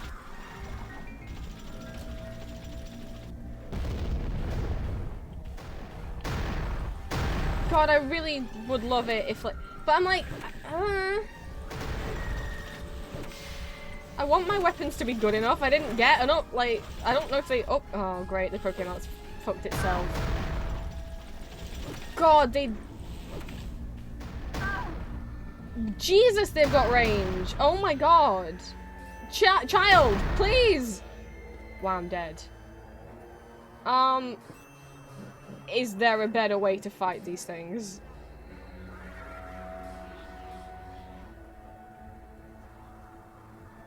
Comes out of there. Come on, there you are.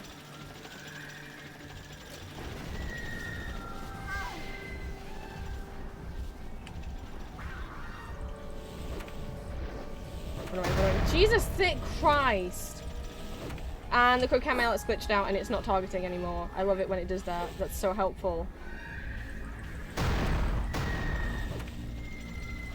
And it's glitched out and it won't target anymore.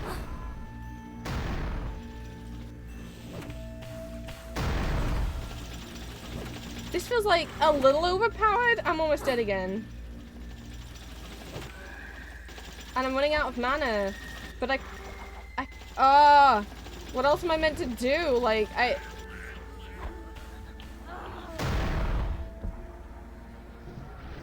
wasn't purposefully using him as a shield. He got in the way. How are you meant to kill these things? The ice one didn't feel like it was doing anything. I don't use the demon dice. That'll kill me. I'd love it if the croquet mallet fucking targeted. Come on. Come on. Come on. Come on.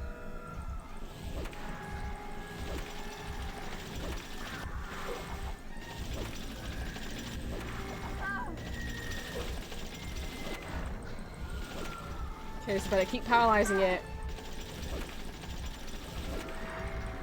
There we go. Okay, I've just got to kind of alternate my croquet mallet attacks. Whew, I'm gonna save after that.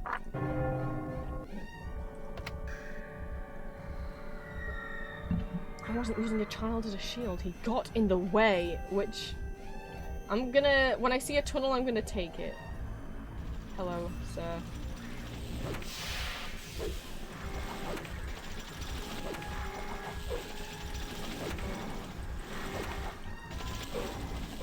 I know getting close is kind of dangerous. Because he's got spikies on his arms, but... Oh, we both died! I really can't let him send an explodey thing out, not even like once. Oh, he's pissed off! Excuse me, sir, I was fighting you. Oh no, I let him get one out.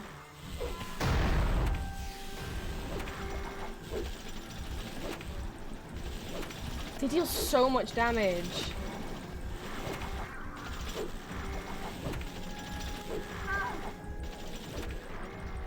There we go. Okay. Whew. At least they give you like a almost like a full heart of health back. I'm saving after every one of these. The tunnels to me, I'm like, well, that's a different. Ah! How many more? Come on, go easy on me. I'm on easy mode. Oh, I don't have much health.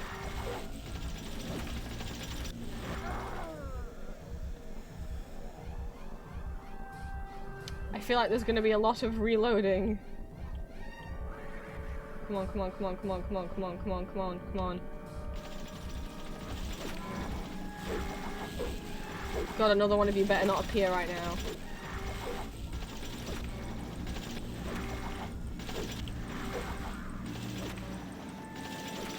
Can you hear me like spam clicking on my mouse? That's... Oh, for dear life, that's what I'm doing. However, they don't give me as much health back as I'm losing.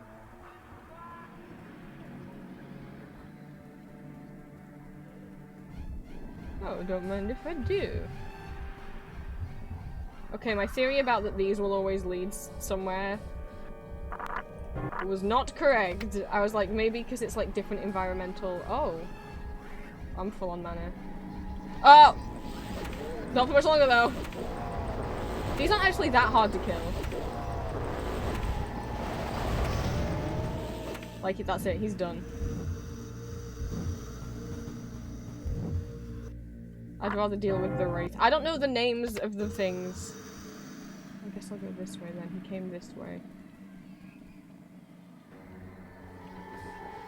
Thing is, you can't. Oh! Oh, you. You can't anticipate when. Oh, there's two. Oh, that's lovely. Oh, and there's an automaton here. Oh no!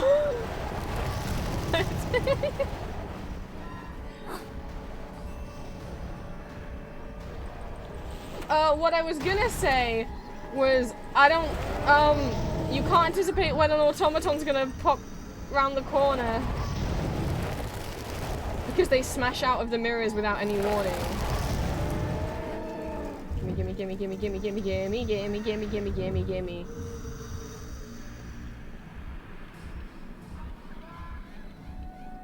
Well, that shows you what's behind the scenes. Can I go in? I don't think I'm meant to go in there. Am I meant to go in there?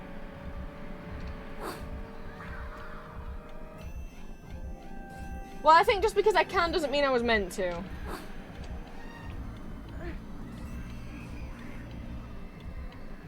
Uh-oh, I'm behind the glass now. Oh, I thought I was being so smart.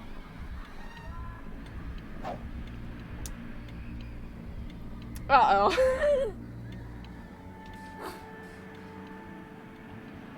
Can I get... I can't get back out. Oh well. Now we know! This is why you save all the time. Okay.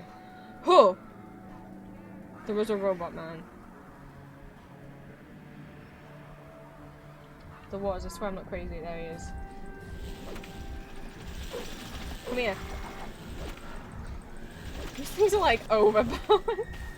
I'm on easy mode! How am I meant to do this if I wasn't on easy mode? Like, my goodness.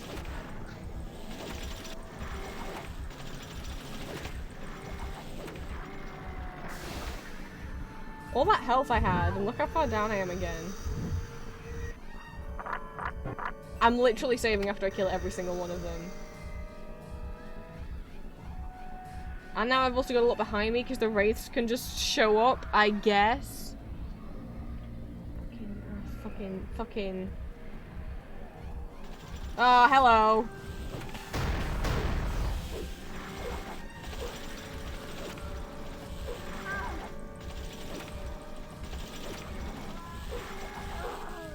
Oh. At least I can click pretty fast. All that cookie clicker training. I did not play cookie clicker very much, but I had friends who did. Shout out to all my homies who remember what the fuck cookie clicker is. It was a website with a picture of a cookie, and it literally, you just clicked on it, and there was a counter that counted up how many times you'd clicked on it. That was the website. Come on, come on. There you are. Oh, there's a thing in there. Wait, but... Oh, wait, I just realized as well. The king said if we got the queen back, he would help us get the other part of the Jabberwocky stuff. And we never got the part of the Jabberwocky stuff because we got fucking kidnapped. Oh, no. What the f... Come on, come on, come on, come on, come on, come on, come on, come on, come on, come on. Oh, I don't have enough health left to do this guy. If I get hit once, yeah. Oh no! I think the reason why I'm fast at clicking is just because this a reason that makes sense. But I've been playing piano since I was like 2. I can play that pretty fast, so I'm like, maybe that's why. I don't know if that helps with clicking.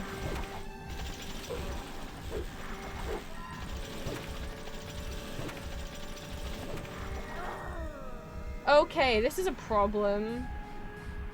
I don't know. Hey, is there any like health laying around? Things aren't gonna respawn, right?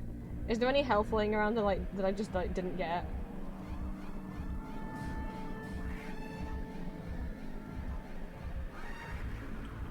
No, I think I got it all. Oh. Oh no. God, yeah, this is the way I came, right? I'm normally pretty good with directions. Like, if I go somewhere once, like, if I go to, like, a city once that I've never been to. Oh, I'm just gonna, there might be health in here. Ah, oh, there's not. This simple game can Oh, I got the turn jacks! distinctly nasty. Don't ever play alone. I got the jacks! And they killed him, like, instantly! Hell yeah. I think what Cheshire means by, like, this game can turn nasty, don't ever play alone, is because I think the jacks also damage me, too. Okay, the jacks are number what? 6. Okay. Haha. I would test them out, but I'm worried about getting hurt by them.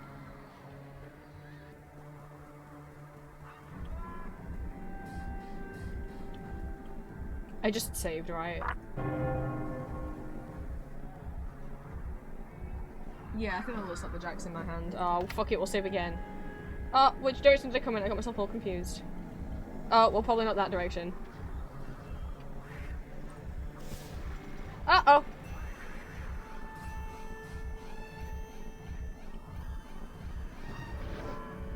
Let's find out what the other one does.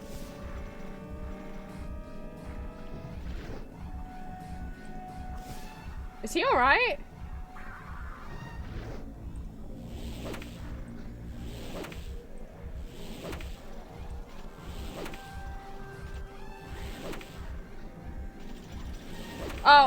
Oh, he's awake now.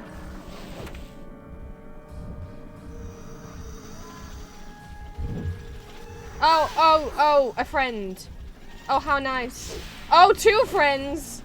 Where's the jacks? Where's the jacks? Where's the jacks? Give me the jacks, give me the jacks, give me them, I swear to God.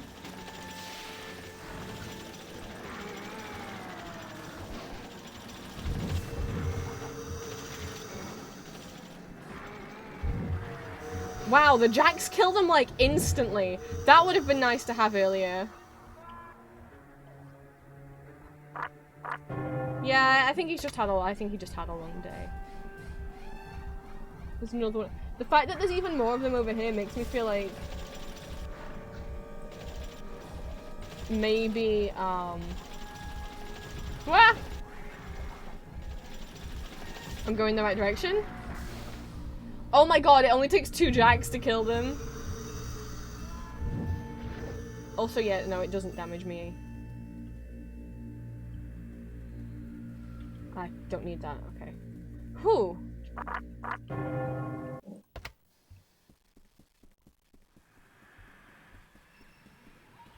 Oh, am I approaching screams?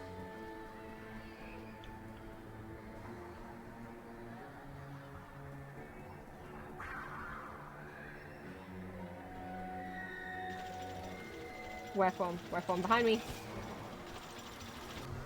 So in this case, the right click attack is better. But, there we go, it just... Whoa! Whoa! Oh, there's a wraith. Oh, there's a wraith. Get away! I don't know what these things are actually called. I'm just making shit up. And I changed it from vampire to Reaper because they don't, I guess, look that much like vampires. And then I changed it to Wraith because Wraith is just quicker to say than Reaper. Like, I don't know if the Banshees are actually called Banshees. Where? From? Normally the left click attack isn't as good, but... Oh no. It is for the jacks. There we go. Because the left click is normally the close up one, and so for like the knife, the left click is slash, and the right click is the throw, the projectile. Basically long range. Right. I think I'm full anyway. I can't have this. No, I can't.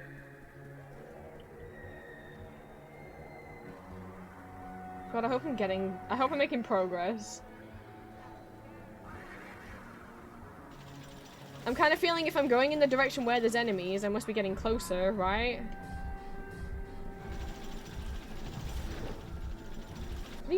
run away? Like, oh! What? Where the fuck? Was he in the wall? I swear to God, somehow I walked past him. I really didn't see him. So I don't know if he had a little clip through the wall moment. Where did I come from now? Oh no. Oh no, I was really hoping I wouldn't get lost. Are you shitting me? No, I did a big loop. No. No, because I left going that direction. Oh, no. No.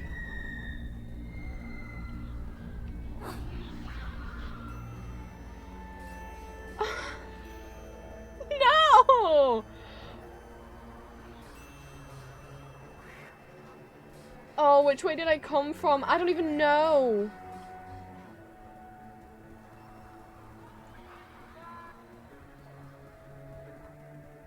Fucking shitting me? Oh, I've been this way, so let's do the other tunnel. I guess I can tell where I've been if there's like smashed up glass.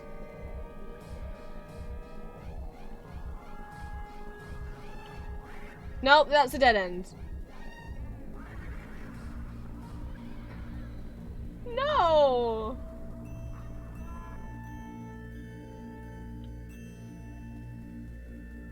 Was there like a lever behind one of these things that they smashed up that I like didn't notice or something?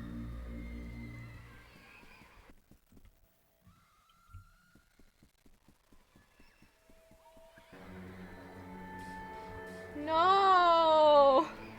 No!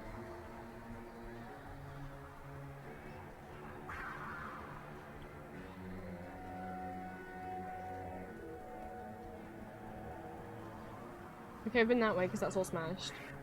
So let's try this way. Oh, it's a dead end!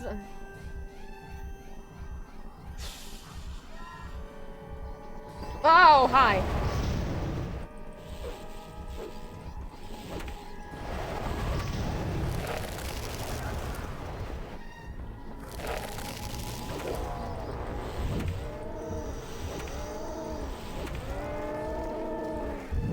That looks quite painful.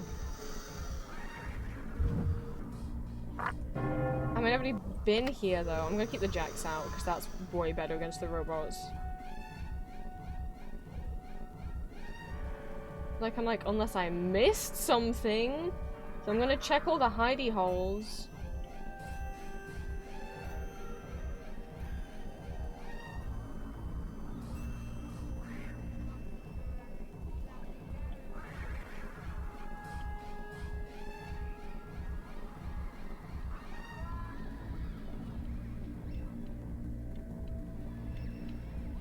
Yeah, this is where I got trapped behind the glass by accident. But I can't... like... No, that doesn't do anything. I just wasted mana. Ouchie. Okay.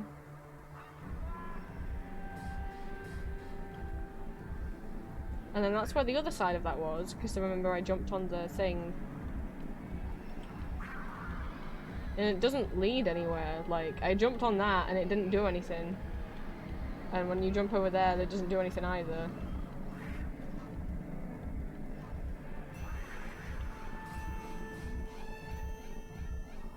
No.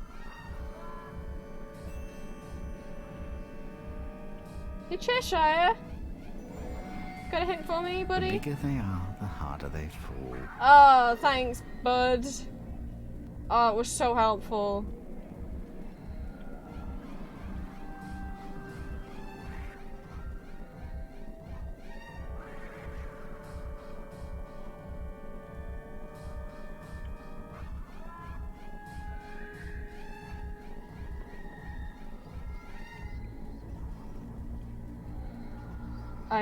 Oh, hello, hello, hello, hello, hello, hello, hello, hi.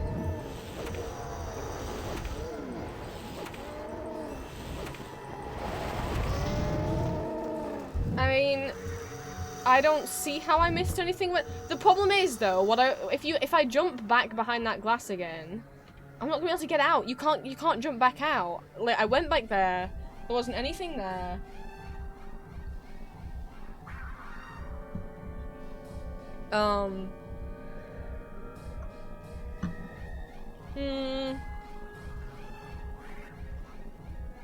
Like, I jumped on the cog and then I jumped behind the glass where that clock was.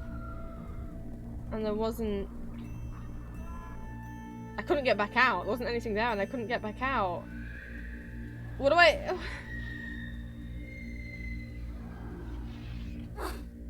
Cheshire! Help me! Oh, he doesn't have a hint for me now. Like, that's the- I guess we'll go back to that bit of broken glass. That's literally the only different thing, wasn't there?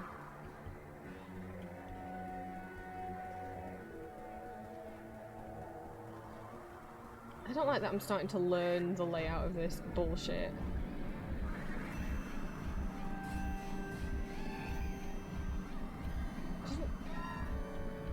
I'm so confused. Cheshire. Don't get spun, whirled, twisted, gyrated, sloshed, or tossed. Avoid false moves. I did try. I can't make that jump, and I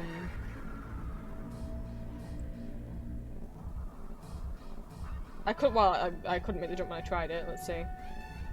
And it doesn't look like they go anywhere. It just looks like there's a heart up there. Like, if I look to the side, there's no, like, door going out that way, you see? So even if I got up there...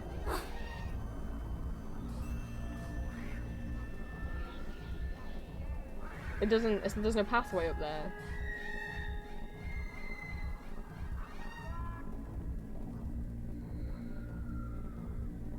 It feels like maybe I was meant to find like a lever or something, doesn't it? You know, and like maybe rotate the world back around, but boy howdy.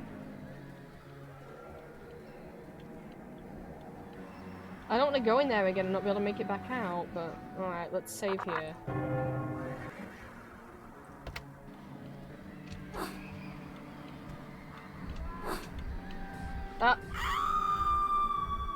It's fine.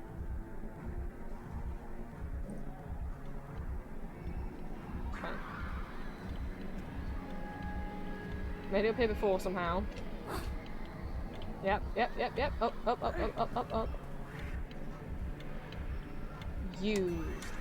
Use key. Well, I can do that.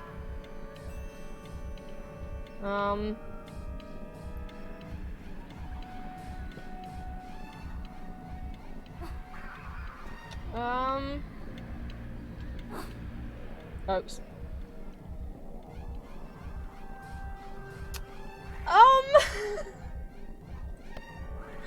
No, I don't want to have a walkthrough. Cheshire, tell me something. Don't get spun, Oh. whirled, twisted, gyrated, sloshed, or tossed. Avoid false moves.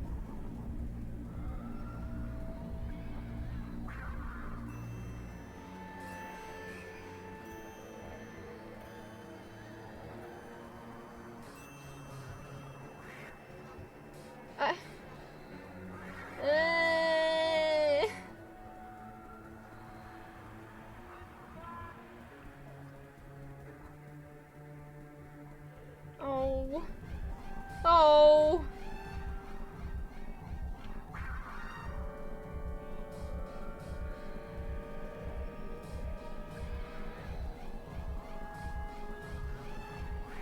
No.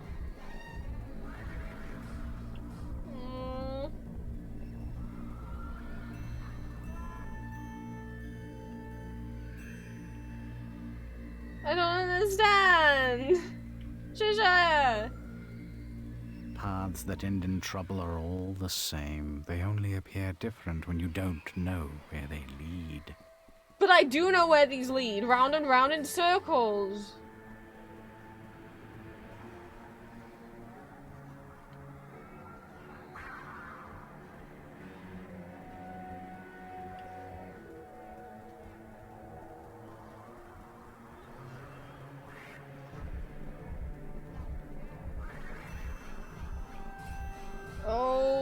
I'm feeling like I'm getting lost now. I'm getting dizzy. Well...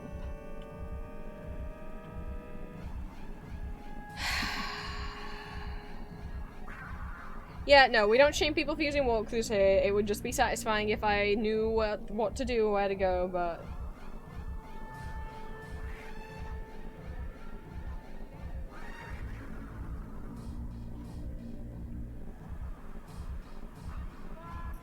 Alright, where are we at? Portrait of Draw, Looking Glass Land. Mirror Image is where we are now.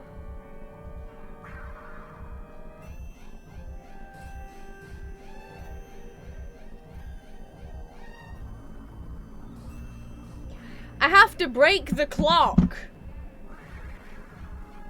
I'm sorry. Oh, I don't know where I am anymore now. I don't know what direction that thing's in. I have to use a projectile weapon to break the clock on the wall in the guts place. Why would I ever have thought that I could do that?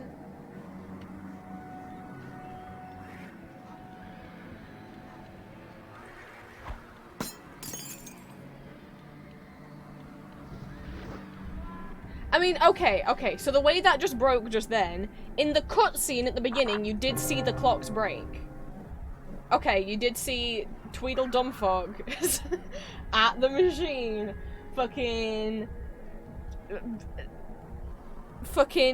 and the clocks broke. But they just, like, to me, it just seemed like they were, like, exploding or something, like, imploding. To me, that just looked like, oh, the clocks are imploding. It did not look like... Oh, that's a hint to tell me what the fuck to do. What the fuck is this?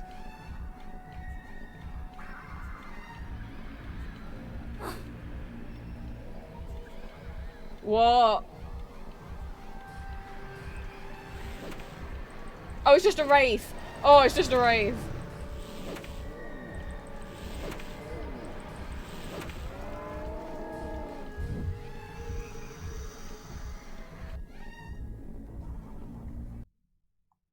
Yeah, I thought they were just, like, imploding.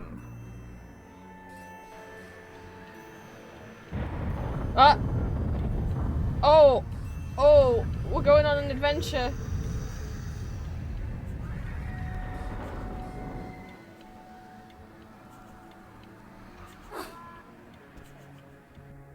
So yeah, I thought...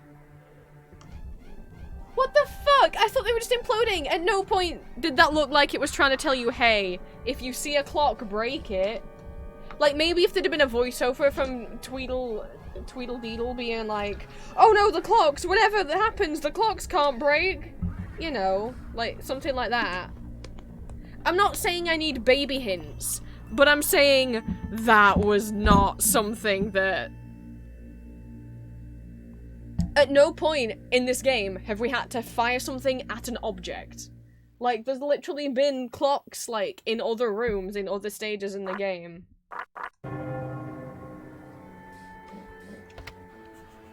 Well, okay. Hey, kiddo. Oh, do we do this? Is this the mission now? Alright.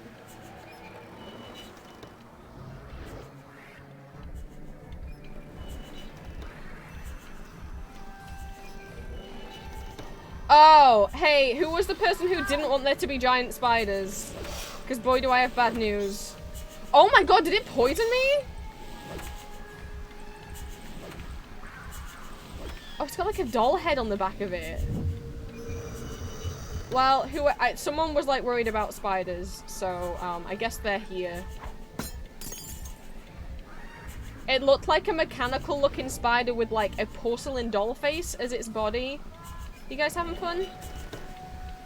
Yeah. Hey, door. Door. Don't fucking do that.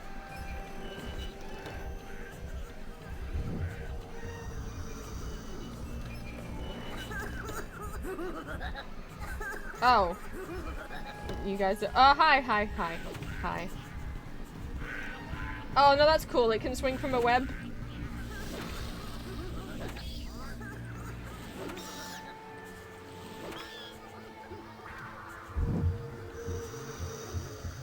Oh yeah, no, don't get me wrong. I love the design of these games.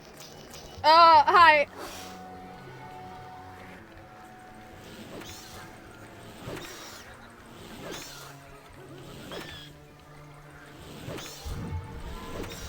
And Alice Miles Returns is gorgeous, and it's such a shame that EA rushed them. Because Alice Miles Returns does have like a lot of glitchy stuff in it.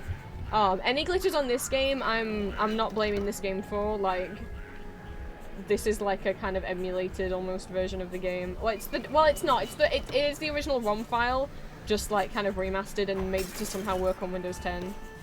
Because it was originally for PC. Okay, while I'm in this little safe room, I'm just gonna save. And then maybe once we get to the next... Oh, a Banshee. Once we get to the next area, we might end stream. Oh!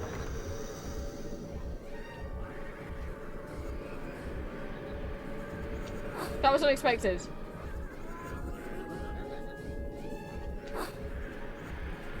Oh. Oh. Oh. Oh, no! Oh, they all do it.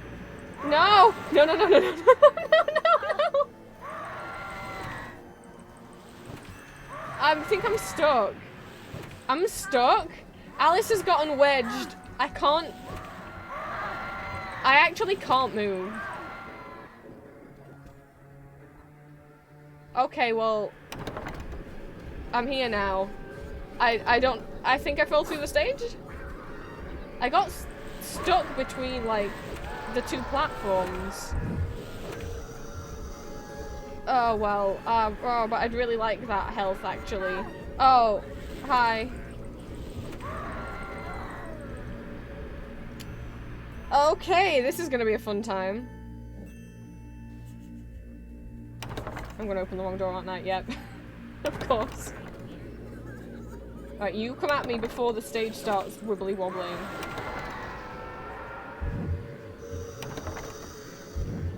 Okay. Okay. Oh no! Ow! Uh-oh, uh-oh, she won't pull up.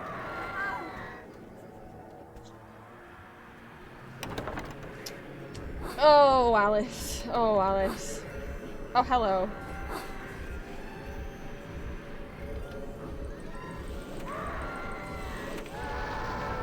You know what would make the Banshees harder? If we put you on a slidey stage, where it's so much easier for them to... No, no, I'm gonna get stuck again, Oh, no. Oh, God. Yeah, the game doesn't know what to do when that happens.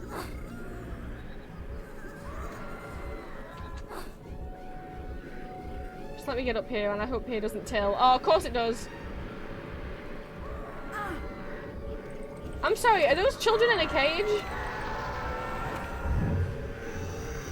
Hey kids, you okay? What's going on up there? There's something on top of there.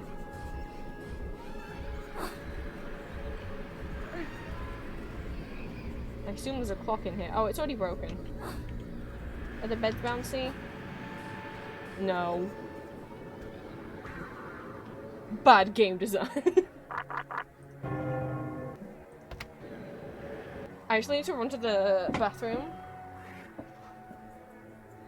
I will be right back, and we'll try and get out of this little area, because it looked like this is the end of... This is the last of 3 areas that's in this little section in this world. That's what the walkthrough says. The walkthrough classes this is still part of Chess Town, so I shall be right back.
Alright.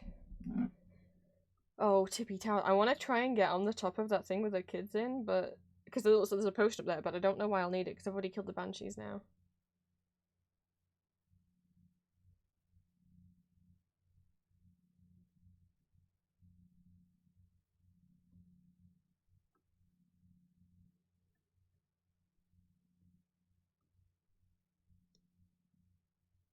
I'm just texting Julia.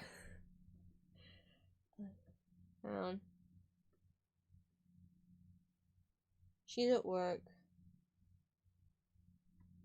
Just asking her to text me her schedule. She always sends me her schedule from like Sunday through Monday, and obviously... Oh, with it being Saturday and all, it's getting close. I actually just realised when I said, and obviously, I was going to finish that sentence with, obviously, that means I don't have today's schedule because it's Sunday, and I'm like, oh, it's not Sunday. If it was Sunday, I wouldn't be streaming. So when is she working? Okay. I wanted to see when she was going to be home. Right. Back to game.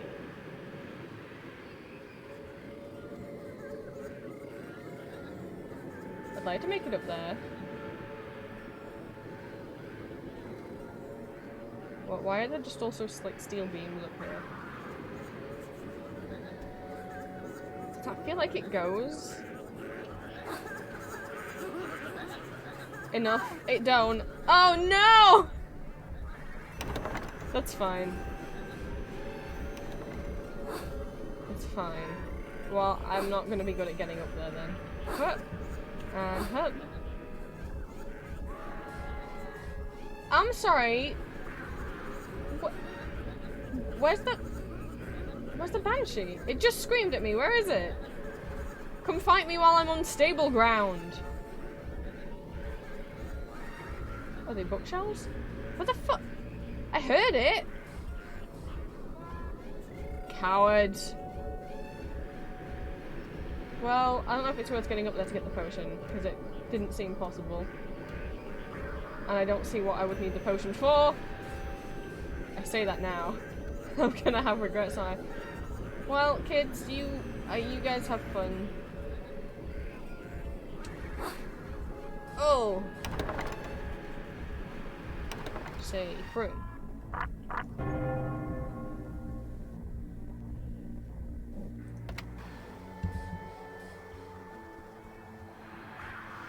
Wait, what? Wait, what? Wait, no. Why? Did I not do all the clock? Did I miss a clock or something? The one up there was already broken. What? No. What do you mean I can't go in there?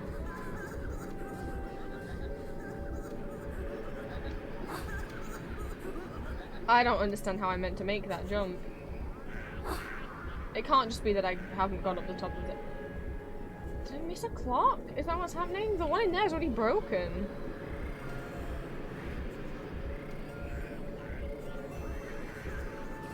It can't be because I don't have the potion. What's around here? Huh? Oh! Oh! No! I'm okay. Uh-oh, uh-oh, uh-oh, ow, ow, my ankles. Oh, this just takes me back down here. This is just like the harder way round.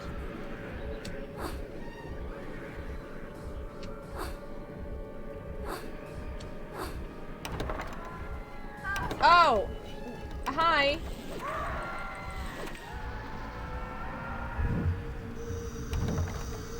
So, your guys' clock is already broken. The rooms that are like this, I can't go in. Your guys' clock is already broken. Your guys' clock is broken. Oh, do I have to go and do the other sides? Do you think is that it? There's more cells down here. There'll be more cells down here. And more Buddhas probably.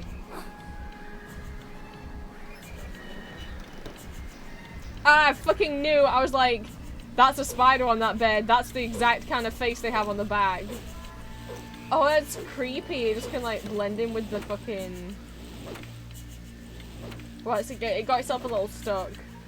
Can I kill it? Oh, there we go.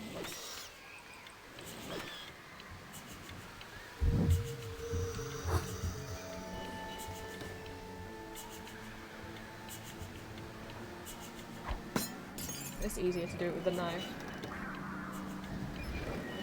Spider on the bed? No spider on the bed. Spider on the bed. What does that make me think? Oh, there's an old British kids show. I never watched it. Maybe I was a bit young for it. I had a friend who watched it called Spider in the Bath. I only know about it because I had a friend who watched it who would like talk, who would be like, "Did you see a spider in the bath?" And we'd all be like, "Oh, I got bit." We wouldn't say, "Ah, I got bit." We would say, "No, I've never heard of that in my life." Oh no! Oh. It's like a little, like, kind of crayon... Oh, wrong way.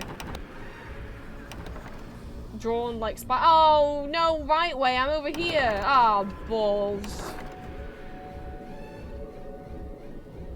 No, I will say Spider in the Bath actually looks pretty harmless and cute. It's just like a little crayon kind of drawn spider. I'm not... Hi. Oh, the children have learned how to open doors. I'm not talking about Grizzly Tales of Gruesome Kids. Now that's a terrifying... I've talked about that on this show before. There's a British kids show called Grizzly Tales of Gruesome Kids. And it traumatized me. No. Shouldn't have been allowed on TV. I'm just gonna... Oh, it's stuck.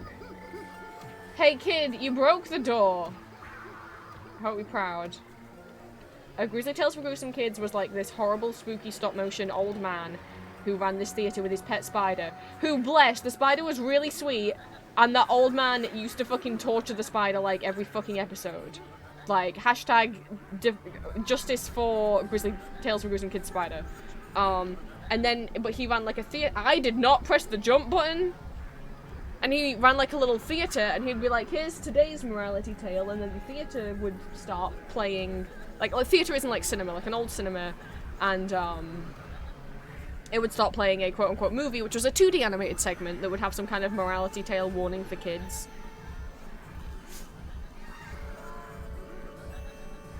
And the two I remember was this kid, it's always like naughty kids getting punished and then here's why you shouldn't be a naughty kid.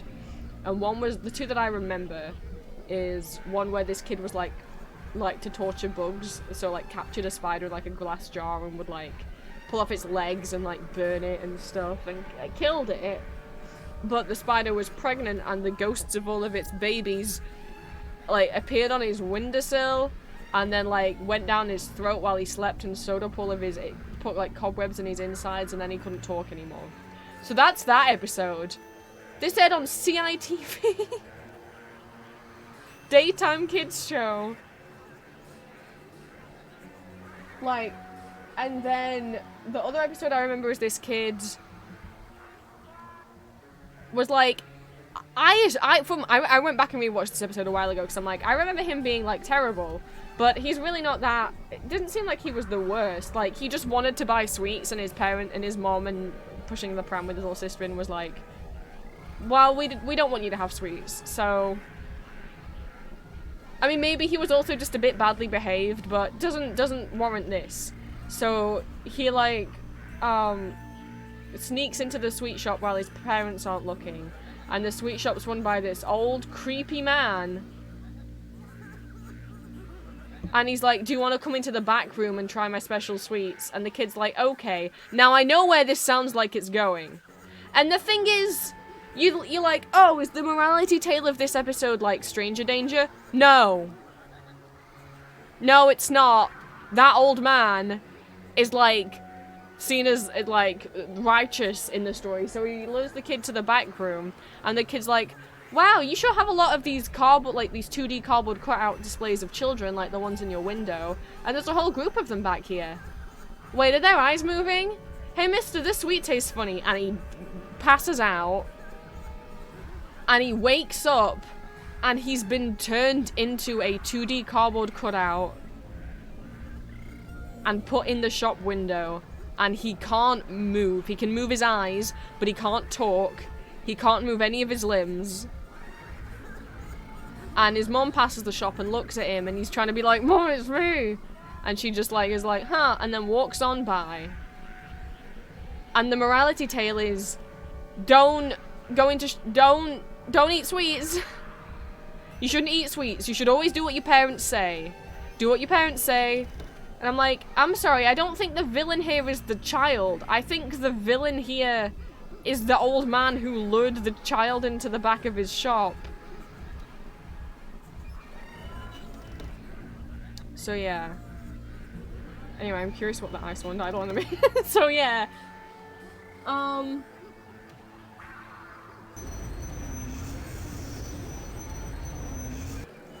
They really fucked me up.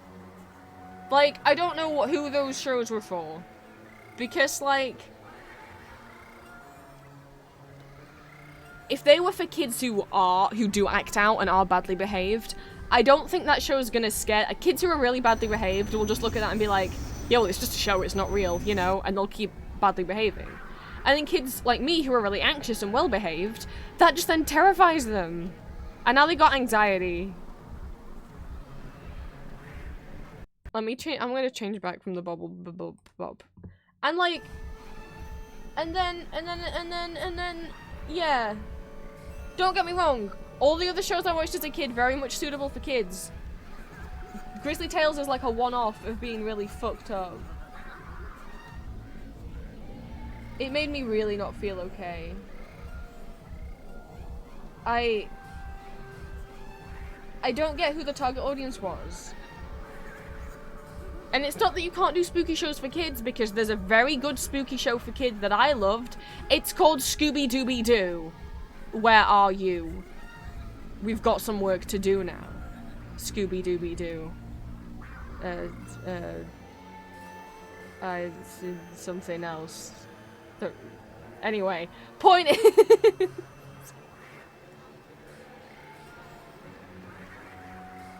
that's how you do a spooky show for kids. And then they get the funny spooks, unless you're Scooby-Doo Zombie Island, that shit terrified us. The monsters in that film were real. Oh my god, we grew up on so much fucking Scooby-Doo, holy shit. I've probably watched almost every episode of the original 1960s Scooby-Doo, and then the 2D movies, and then, what's new Scooby-Doo?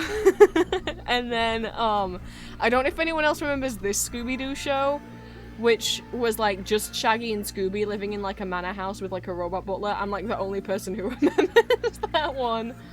And, oh boy. Boy. The other weird spin-offs from the 60s, so like the Boo Brothers and like the Seven Ghosts of Scooby-Doo and like, the Scrappy-Doo show. Oh, so remembers the robot butler! I can't even picture what the fuck he looks like.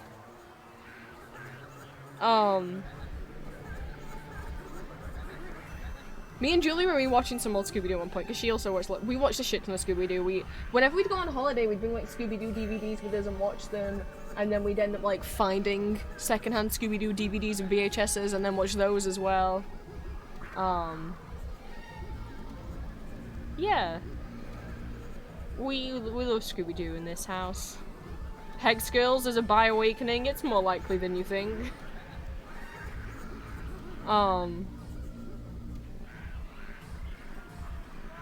But that's how you can do spooky and it be fun for kids. Or like, I've never seen Hotel Transylvania, but I'm sure that's a spooky thing, but you know. Grizzly Tales was too far.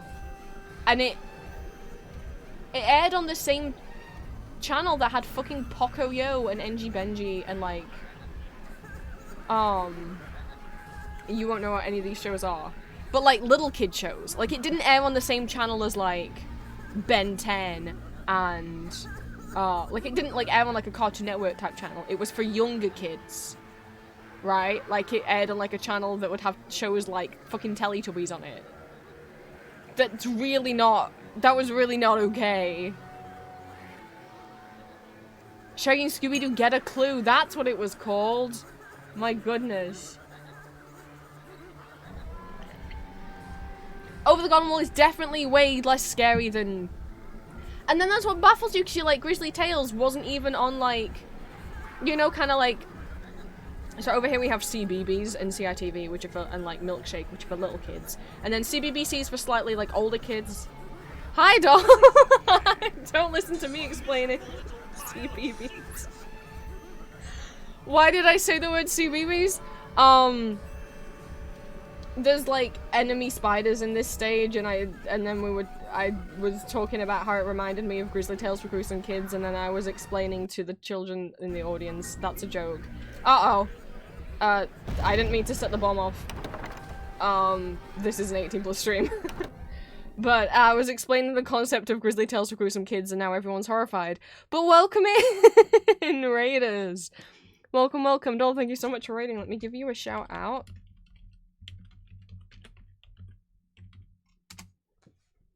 Classic Brit things.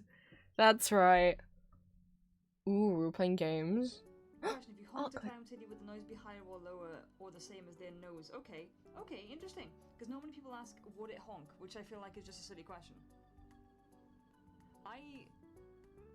Just because it's the way that it went in my head as I was reading and trying to figure out what you were asking. The way that I think it would work is the pitch. The pitch of the honk would directly correlate. Oh, is this not a good clip? I think. Oh. But So, it's pretty like, art, though. Would be like a and then the big would be like, huh.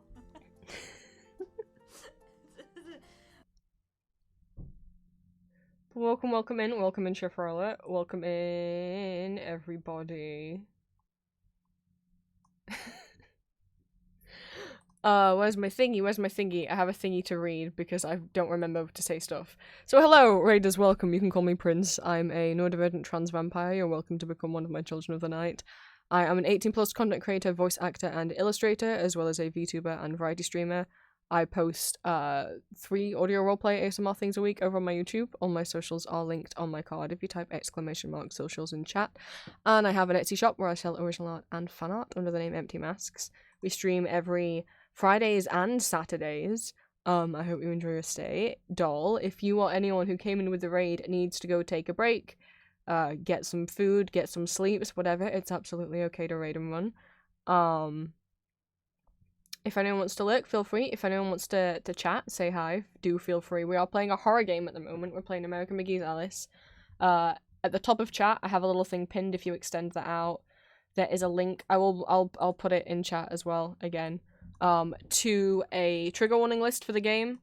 If you want to stick around on and watch, but you aren't sure if you're going to be sensitive to anything in the game, that Does the Dog Die link includes a full list of trigger warnings for the game. Do feel free to check that out if you think you might be sensitive to anything. We're a bit way through the game. We are presently in a stage of the game which is set in an asylum, so if that is triggering for anyone, absolutely understandable. It's kind of, I don't like asylum stages, it's a bit triggering for me, but I have a lot of nostalgia for this game, so I'm powering through.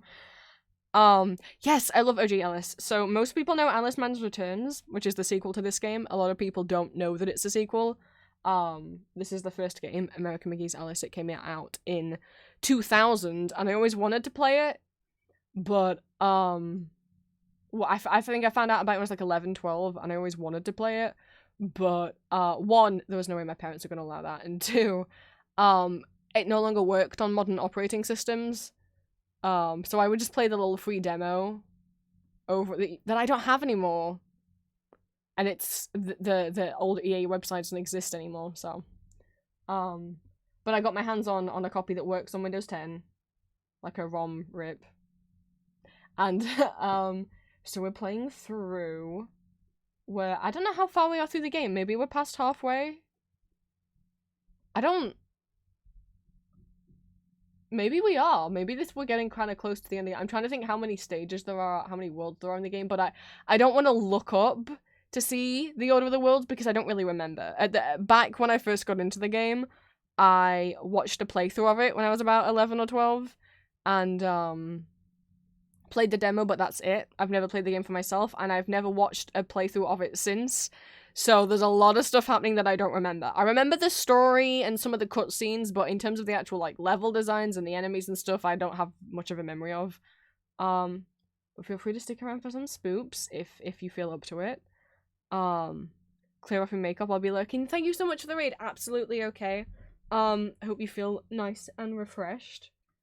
We're gonna be going for a bit longer. I'm hoping we can get to the end of this area. At the moment, our mission is to shoot all of these clock faces.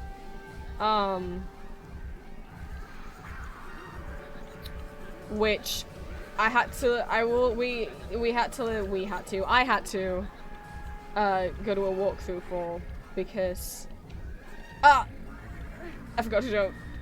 Because at no point did they make it clear that that's what you were meant to do. There was like a cutscene when we got to this part of the game where this guy was like freaking out. Oh, don't do that, my motion sickness, oh my god. Where this guy was like freaking out that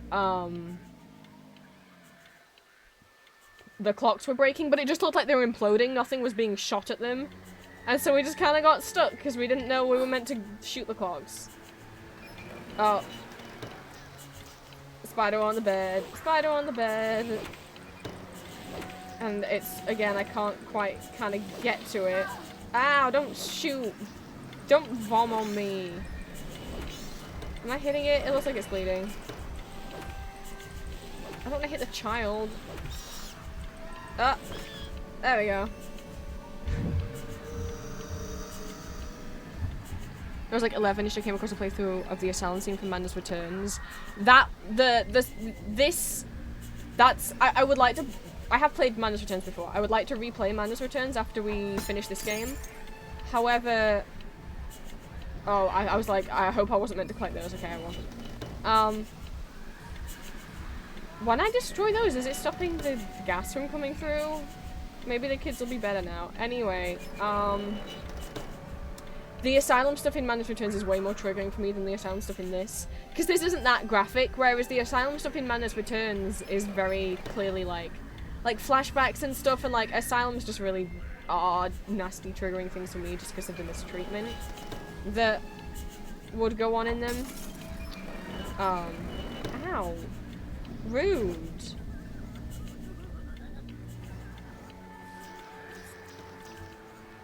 Yeah, where did you, oh, there's two. Oh, there's two, and one of them bit me. Oh, and one of them bit me. Oh, this is what happened last time. Let's not let them push me down the hole. Ow. But it's hard. Oh no, they're gonna push me down the hole. Please don't push me down the hole. Oh, my weapon glitched out. Sometimes the I don't know if it's a glitch or it's just the this is just how the, ow, how the croquet mallet is. Which is, it's meant to like lock and target, but as you can see, sometimes it don't target. Oh no, there's two more! Oh, I might not be okay. Oh, okay, okay. Oh no, it got me.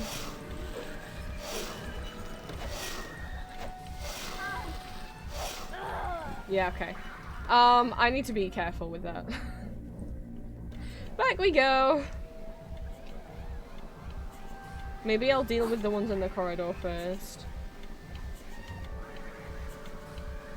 Where's it even come from? Right. Ow!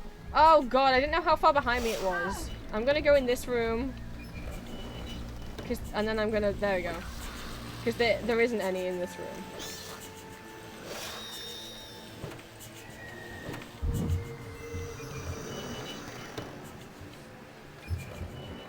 Where is it? Oh, did I drop it behind the door? Ah!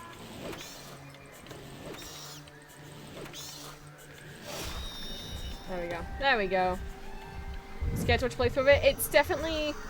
Okay, here's the thing with Madness Returns has more of a story going on to it, so as well as, like, when you have... Madness Returns flashes back between Alice being in Wonderland and Alice being in the real world in London. And,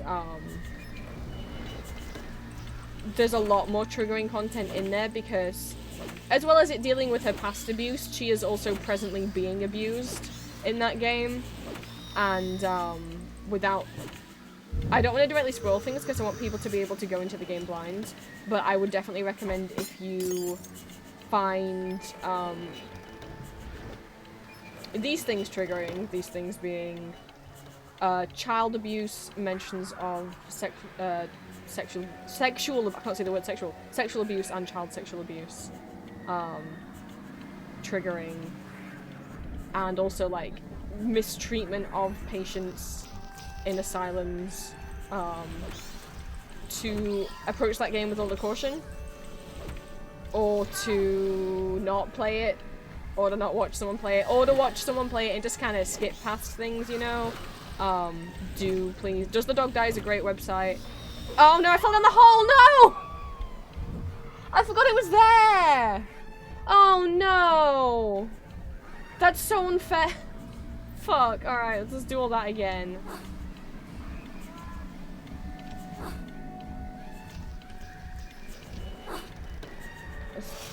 Ow. Let's do this method of backing up. Oh no, this is the woman with the spider in it!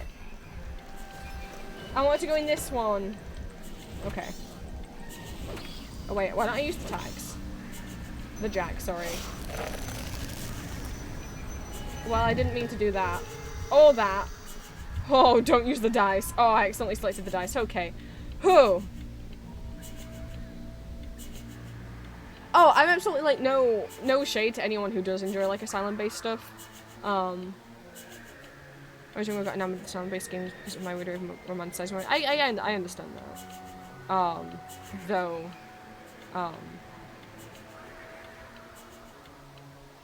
yeah, Monsters is pretty graphic. So I would say, is there one of the spider out here? I would say check Does the Dog Die? It's a great website. It started out literally as just a website that would list if dogs in games died, which is why it's called Does the Dog Die? And then it has now grown into very detailed trigger lists. Anything and everything from does it include mentions of alcohol and drugs, you know, whether it includes abuse of certain kinds, whether it includes like homophobia, transphobia, or whether there are like audio sounds that could be uncomfortable, like eating or audio gore, or like if there's bugs, all sorts of stuff.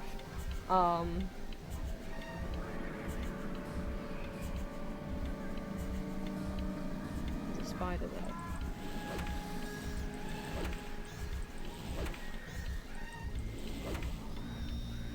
And I know there's another one somewhere. Oh, there's two more! Fuck, and they instantly bit me! This is my safe room. Sorry, kids. This is my room now.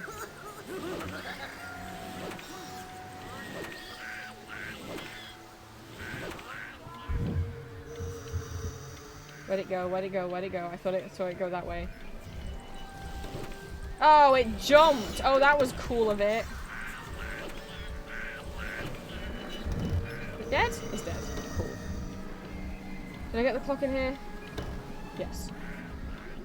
Did I get the one in here? I'm just fucking double. Yes, okay.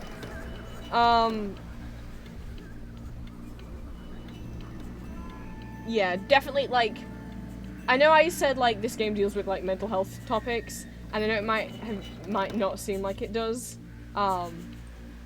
compared to Madness Returns, which really goes, you know, but I feel like it's not done in an offensive way, and it is Alice claiming back her own mind,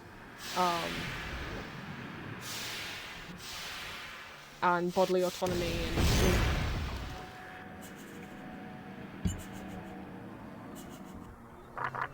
but it's definitely something that, is this somehow gonna lead to the same spot somehow? Hello, Banshee. Or is this a different zone? No, this looks like a different zone. I would like that. Ah! I knew I was gonna do it, and yeah, it still wasn't. Yeah, it's kind of the same place, but kind of like reflected. Okay. Oh, hi. Don't you dare, don't you dare, don't you dare. I don't want to fall off, I don't want to fall off. Oh, a wraith. Oh, and this is a slidey one. No, no, no, no, no, no, no, no, no, no, no.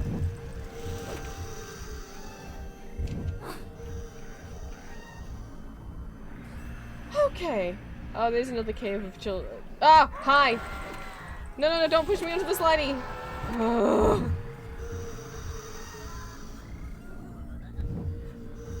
The other thing is they did much better between asylum-based trauma than other games. Yeah. It's not just like a... like... I don't know how to describe it. But I feel like it is sensitive to Alice's struggles. Okay. The clock in here might not be broken. Even though we got the cutscene, I just wanted to... Yeah, I'm not going for that. I don't even know how I would get that. It's definitely something... The way mental health issues are covered in this is not that deeply. I mean, there's bits. So, like, we haven't reached the Jabberwock yet, but the Jabberwock is, like, definitely Alice's own kind of survivor's guilt and self-hatred at herself that she survived the fire and her family didn't. Hi! And, like, you know, the self-hatred of, like, why did I deserve to live when they all died, you know? So there's still elements of that in this game, but it's nowhere near as graphic as Manus Returns. Oh, no.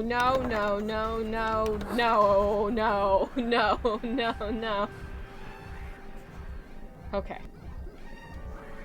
I just want the jacks at the ready. Alice is very much, yeah, Alice betrayed as the victim and protagonist, and it betrayed the abuse she faced is horrific, and, Alice Man's Returns is very much a story of her reclaiming back her own, as I say, like, sanity in a way, but also more just so, like, her bodily autonomy, and, like, that game really is, like, her Wonderland in the second game is all fucked up because of the abuse that she's undergoing and not even really realizing it, and it's really, like, Alice Man's Returns is, like, Wonderland's not the real enemy, this outsider is, and what he's doing, and in the end, you fuck him up, and, it's like a hopeful end. Of, like, it's not like magically Alice's mental illness is cured now, but she stood up for herself, she got herself out of this abusive situation, like, yeah. Hi. That's how we're gonna deal with it. Hello. Take that, please. Oh, I see another guy down there.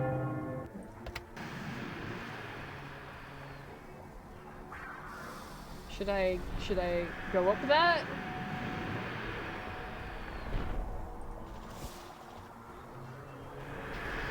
Oh! Oh! Oh, I see. That's why they are there. Something just blew me the fuck off. Hi. Oh, I don't know if those are going to do any damage to you. Oh, they are. Cool. Okay, the jacks are also becoming my new favorite weapon. I can't get that. I think the water might be deadly. But it's not green goo. Wah! I'm fine. Are those eyeballs? They sure look like eyeballs. I think if they, I think with this series of games, if you ever question are those eyeballs, I think the answer will always be yes. Can I? Oh god, please, can I get on the rope? Okay. So what the hell blew me off? Ah! I wish there was, ow!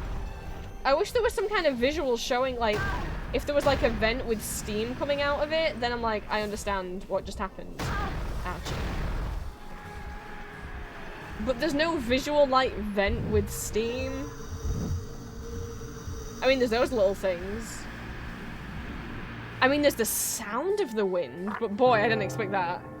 I really appreciate games that portray mental health issues where the protagonist isn't magically cured. Yeah, yeah.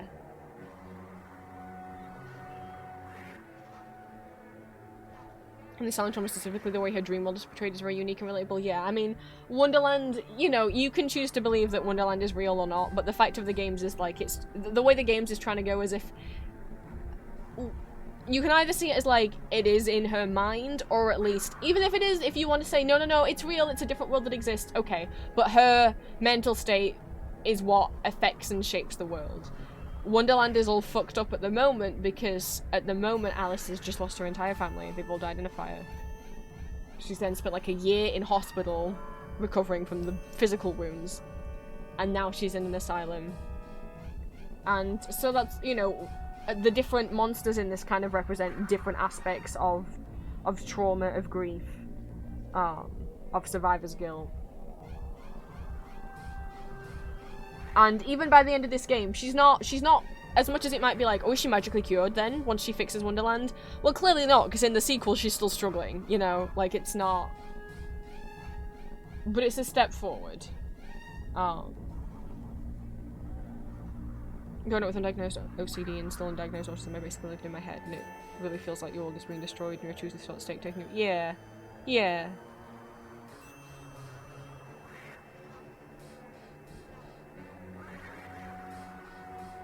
And like, Crypto, just because you brought it up, and just in case anyone else, before anyone else, I don't think anyone here is going to say anything shitty, but before anyone thinks about it, we support self-diagnosis here, so shut up. Anyone who's thinking anything.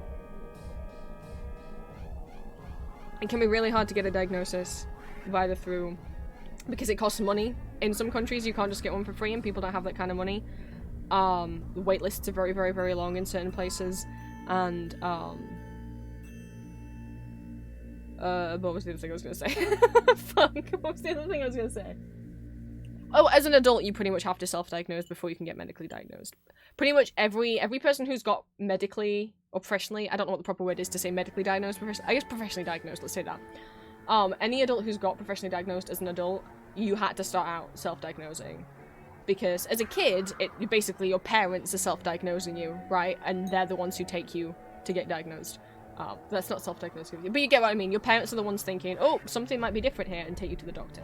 As an adult, you've got to take that step to take yourself to the doctor, and there's no way that you would go to a psychiatrist, to a doctor, to a therapist, whatever, unless you had suspicions, at the very least, that you are neurodivergent, you know? So, like, anyone who's been professionally diagnosed as an adult starts out self-diagnosing, because you wouldn't go to a doctor unless you think something's wrong. That's, you know, whether that's mental or physical.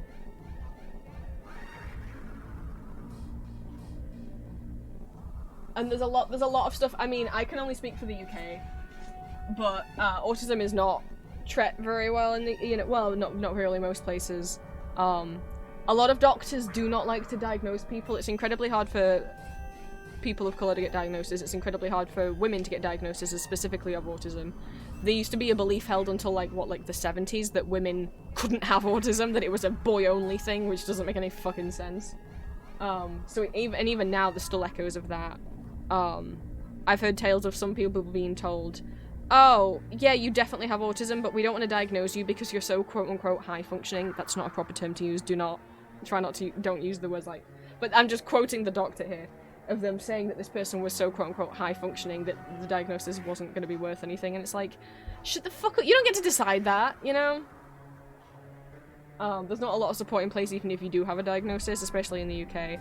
The waitlist here for adults is like 4 years, I think, from when you get on the waitlist to when you'll get your appointment, not to when you'll get your diagnosis, by the way. I think maybe it's different in the UK depending on county, maybe, but I think that average kind of across the board is like 4 years. It's at least multiple years. And what, in the meantime, are you just gonna do nothing? No, you're probably gonna look online and try and find like self-help stuff that people online have written. That's if you're going on the NHS. If you got private diagnosis, I know it's like a few £1,000s. I don't remember how many. I have a family member who is mid-diagnosis, and it's... boy. And it's been in that stage for a long time.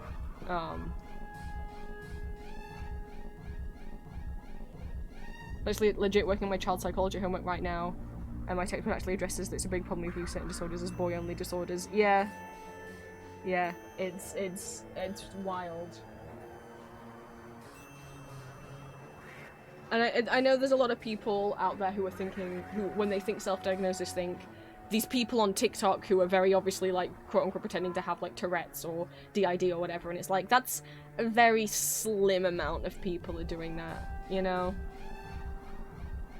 And anyone who believes that self-diagnosis takes away resources, it really doesn't, because there aren't any resources really for people, unless by that you mean like government like disability benefits, in which case you can only get disability benefits if you are professionally diagnosed. Self-diagnosed people can't apply to get money benefits.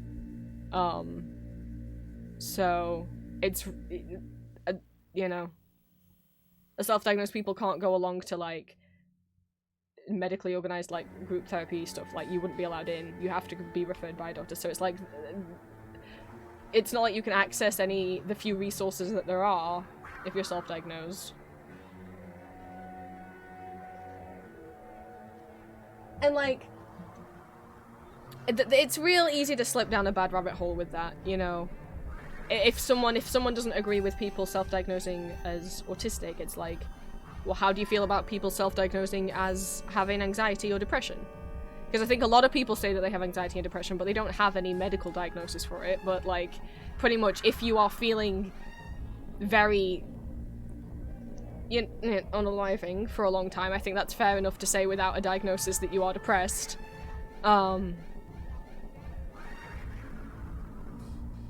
And if you're having panic attacks every week, I think you don't need a doctor to tell you you've got anxiety problems, you know. And then there's the slippery rabbit hole of like, what about gender dysphoria?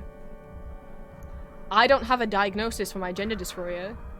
Are you gonna tell me therefore I'm not trans, that I'm self-diagnosed? I am self-diagnosed. By definition, I am self-diagnosed with gender dysphoria. I do not have a medical diagnosis. I will need one in order to get top surgery. I'll need to apply for one in order to get top surgery. They don't let you have top surgery without a professional diagnosis for gender dysphoria. Are you gonna tell every trans person who identifies as trans but hasn't seen a doctor that they're not really trans? You know, it's a real slippery slope, I think. And I think people forget that gender dysphoria is something that has to be like medically diagnosed in order for you to get gender-affirming surgeries or to get hormones, you know? I don't see people bringing that up when they're talking about self-diagnosis, and I'm like, technically it is. So, not to lump dysphoria in with like mental illnesses, but like that's how the government sees it. That's how the doctors see it. Like, I just think I think it's a slippery slope to get down, you know. And that's true with disability benefits. If you start making over a certain amount, you're not allowed them. Like, you can't have a proper, like, you really can't live off disability benefits. If you just have the benefits, it's really not a lot of money. Like, you won't be able to live. You might just be able to scrape by on disability benefits. So if you're like, oh, okay, well, I'll get a job as well. If you get a job as well, they won't let you have the disability benefits anymore. Because they're like, oh, well, you're well enough to work, so you can't really be disabled, can you, you know? Sorry we got down this whole rabbit hole.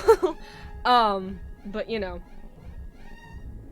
It got brought up, and I didn't, in case anyone in chat was, like, thinking to themselves about self-diagnosing being brought up, I just wanted to nip that in the bud before anyone thinks anything. It's really easy to just be like, well, then you're not a doctor, so how can you diagnose yourself? But it's like,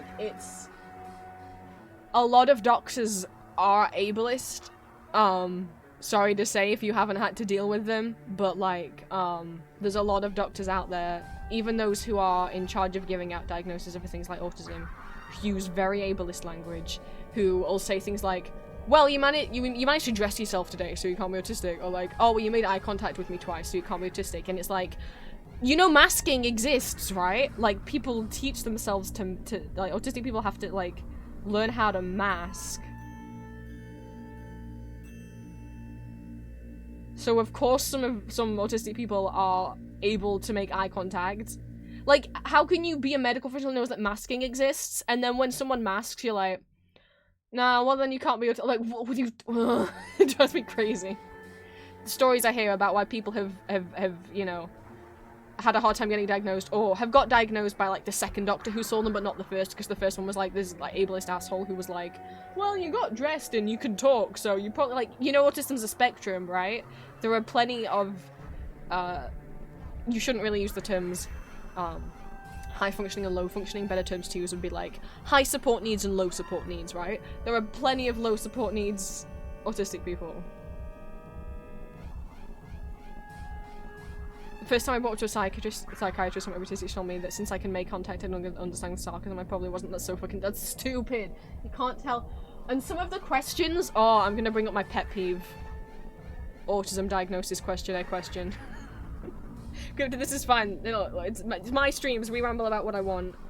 But yeah, with gender dysphoria, it's like, who cares? Why does someone need a doctor to tell them what they can or can't do with their own body? It's so stupid. Yeah, some countries don't require a diagnosis. Some countries have self-ID, but we don't. So, and don't feel bad. I'm fine with talking about this.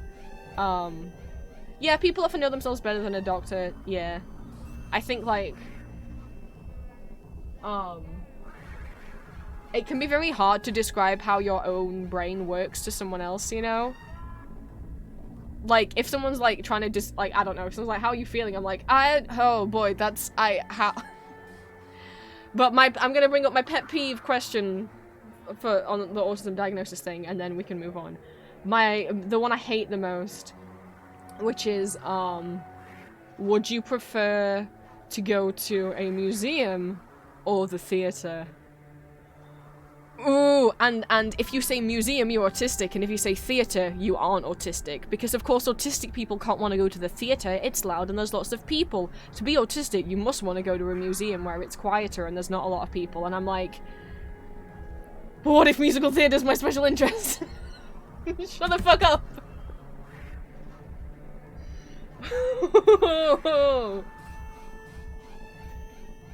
Well, what if my biggest thing that's in my brain all the time is German and Austrian musical theater, and I know it literally was talking to people in my Discord this morning. I'm sorry to Victor and Delma who got dragged into my talk. They brought up that Hamilton had been was in German, and I was like, yeah. It's wild because it was actually translated when Hamilton went. Some musicals that go over to other countries don't get translated. Germany and Austria do often translate, but not always. But Hamilton's something that I expected them to not translate because it's so intricately written with all those rhymes. I'm like, imagine trying to translate that into another language and keep it as complex. That sounds like a really hard task. And they were like, oh, I didn't know a lot of musicals get translated. I didn't think they got translated at all. And I'm like, oh no, yeah, absolutely. I mean, Michael Kunze on his own, which is one of my favorite lyricists. He and Sylvester Levay have written some of my favorite musicals, like Elizabeth Das Musical, Rebecca Das Musical, Mozart Das Musical. There's a lot of Das musicals. Anyway, Michael Kunze is pretty much responsible for almost every German language translation of every musical, as well as doing his own original musicals with Sylvester Levay and writing the lyrics to Tanzi Vampire with Jim Steinman. He is like the official German translator for Phantom of the Opera, Lion King, Wicked, Frozen, Cats, fucking like just any main musical that you can think of that's made it over to Germany. You can't let me talk about German musical theater. So I'm like, that's museum or theater, and if I say theater, I can't be neurodivergent. Doesn't make any fucking sense, because it's like, but what if that's my biggest, like, interest and longest, like, fixation, you know? And there's so many, like, the idea that a theater has to be overstimulating. I'm like, what theaters have you gone to? Like, if you go to a sing-along performance, sure. Or if you go and see, like, Lion King on a weekend when there's loads of kids, sure. But, like, people just sit down and you don't talk and you listen to the show. How is that like, and there's also theaters in London in the West End do I forget what they're called, but they do like special performances, like normally like kind of like once every 2 weeks. Oh, I forgot what it's called, like an accessibility performance where for people who might get, normally for like disabled kids and people who might experience like sensory overload and stuff and overstimulation, they you get to see some of the props and the costumes beforehand, and then the cast all come out one by one and introduce themselves and explain who they're playing, and that it's all fictional, and they're like, you might see me get killed, but don't worry, like, I'm not actually dead, like, you know, and explain certain beats that happen in the story. And it's done with, like, if there's normally strobe lighting in the musical, those specific performances are done without the strobe lighting, you know, things like that. So there are accessible theatre performances I feel like it's one of the, I don't know if Broadway does that, but that's a thing that happens on the West End here in London, and I saw clips of one of Wicked's. They're so sweet.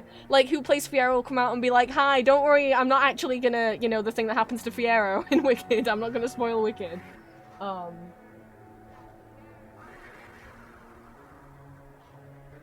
And it's very sweet, it's very sweet. I like that they do those performances a lot. So, like, one, the theatre is more accessible these days. Two, some people's special interest might be musical theatre. And it's like, even at times, if I've been in a theatre, like, a theatre isn't overstimulating and too loud for me. A concert is. But some theatres are tiny. Like, there's not that many people, and it's pretty quiet. People are chill. You don't talk and sing during a musical. It's not a concert. If they said museum or concert, I'd say museum. Where it's like, their idea is the museum is perfect and the theatre is overstimulating, but it's like, what if the museum's understimulating? I've got bored as shit in some museums. Depends what the exhibit is. If you're taking me to the V&A, where they had, like, this Alice in Wonderland exhibit that included costumes from the Royal Ballet's Alice in Wonderland Ballet, oh my god. Or, last year, I don't know if it's still there, they have a musical theatre exhibition with some costumes, like some of the costumes from Six. I think it had Wicked costumes. I know it definitely had Six costumes. Oh god, Lucy sent me pictures and I already don't remember. I think I had a costume from Moulin Rouge. But like, then of course I'm gonna pick the museum. I'd love to see the V&A exhibition for musical theatre costumes. But if it's like, would you like to see a museum exhibit on, like, cars?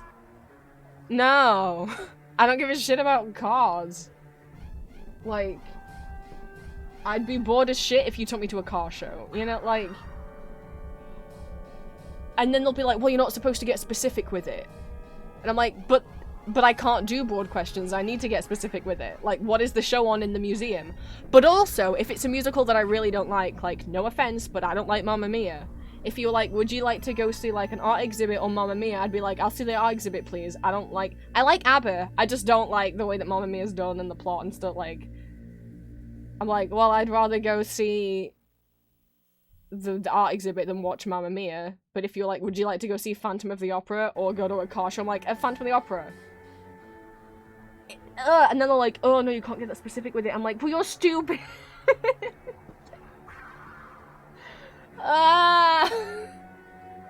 Yeah, you do this as an audience. Exactly. And like, with plenty of neurodivergencies, and especially with like with ASD, it's like, broad questions are hard. Broad questions can be really difficult for people with autism. So it's like, it needs to be specific. That's like the proof that like you're responding by getting into, well, is it this or this? Is it this or this? Is it going to be like this? I mean, if it's like this, the fact that you're going into that kind of detailed response is an indicator that you probably are autistic. But boy, it's funny because with too many people in the kitchen at the same time, I get overwhelmed, but I suddenly screamed at a Ghost concert for hours. Oh, I feel that too many people in the kitchen, I can't fucking do that. If there's one other person in the kitchen with me, I'm like, oh, I just want to make, look.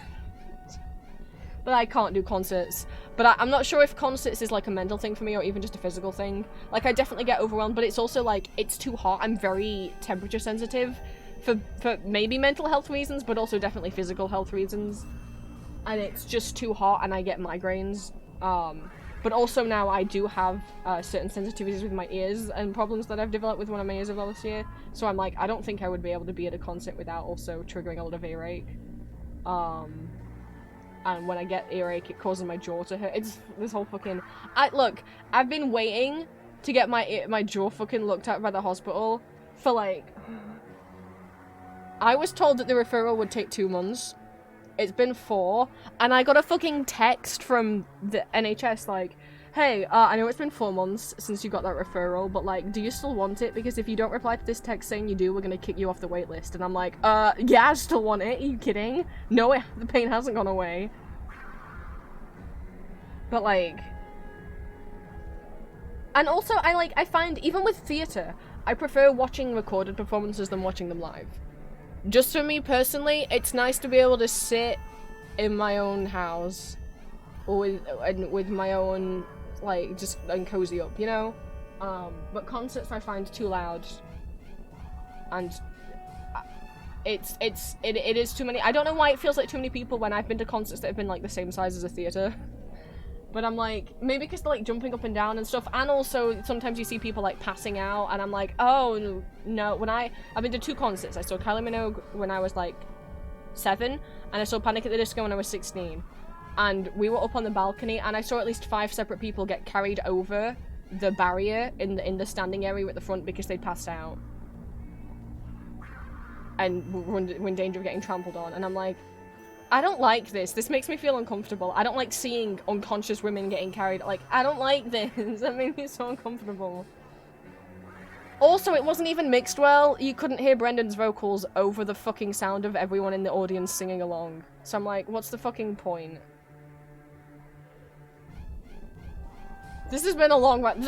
God, I can ramble. I should, like, when I was like, I can't do just chatting streams, it's like, really, Prince? Because you can sure as ramble from topic to topic. Autism is literally not.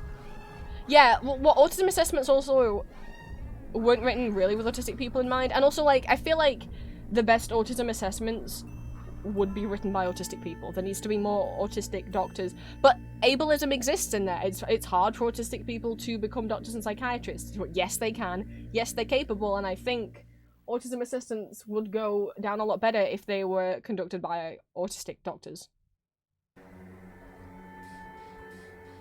But my big joke is the first diagnostic indicator that I had autism was I couldn't make it through the assessment questions, honestly. Yeah, concerts very much have people moving a lot and they're louder and sing along to music, and theatre doesn't have that, yeah. Yeah. And I think also I just find like a lot of theatre buildings really cool, and you have like, and I like getting like, you can't get theatre merch anywhere other than if you go into a theatre. Like, at least on Broadway you guys have like some shops and stuff that sell like Broadway merch here. If you want like a Phantom bear, you gotta go see Phantom. They're all sold in like the lobby of the theatres. There's no shop that sells them. The only place you can get them, not that I'm seeing a musical for the merch, but like, it's not as loud, it's not as many people as a concert. People are just sat in silence and watching something, you know. Anyway, Alice. I've seen like self-diagnosis stuff come up before, not in chat, but like in spaces and stuff, and I'm like, I haven't spoken out publicly about it because I'm like, I'm scared. What if people like don't like me if they know it's about self-diagnosis? And it's like, yeah, but then I don't necessarily want to be friends with someone if they're gonna shit on self-diagnosis people, or like, you know, if someone's gonna be like, yeah, the game we're playing. Yeah, I just was like, you know what, fuck it. I'm tired of like biting my tongue about the topic, because like if anyone would really hate me or not want to be my friend anymore just because I support self-diagnosis, then maybe I don't want to be your friend then, because like in my experience, most people who are self-diagnosing aren't doing it in good faith. They're just wanting to understand themselves. They are struggling and often very poor, can't afford a diagnosis, or you know, it's like, I don't know, I don't want to say like it's a little classist. I don't know if that's the proper, you know, to be, I don't know. Anyway,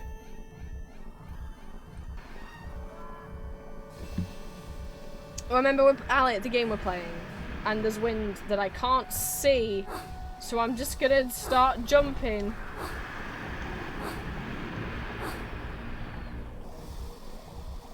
Oh, that looks like the Nutcracker head from before. Am I getting... I was gonna say, am I getting... Oh god, there's a banshee. I was about to say, am I getting blown? And then I was like, guys, don't take that out of context. But then I guess I've just said it now anyway, so... Don't take that out of context. Should I go down the thing in the middle? I don't want to. It looked hard to get to. Oh, I have to. This just takes me over here. Where?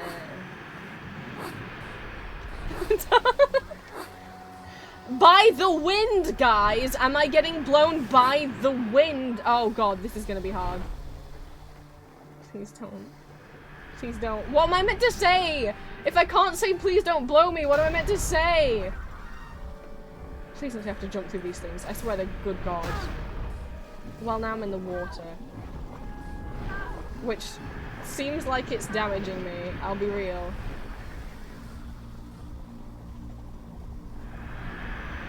Ha. We're alive. Oh my god, I've got the tiniest slither of health. What am I meant to say? What can I say if I want to say, wind, please don't touch me? Is that what I should say? I can't get on the rope. Please don't touch me, wind. What's another, what's, someone go on Word Hippo. What is a synonym for blow?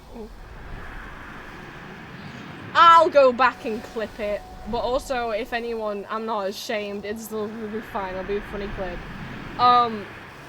When you roll over stream, there should be, like, when you roll over the video, there'll be, like, a little icon. I think it looks like a, does it look like a clapperboard? I already don't remember. In, like, the bottom right corner. I think it kind of looks like a clapperboard or, like, a little video thing. Mobile, trying to clip on mobile is real shit. It doesn't really work. Ow!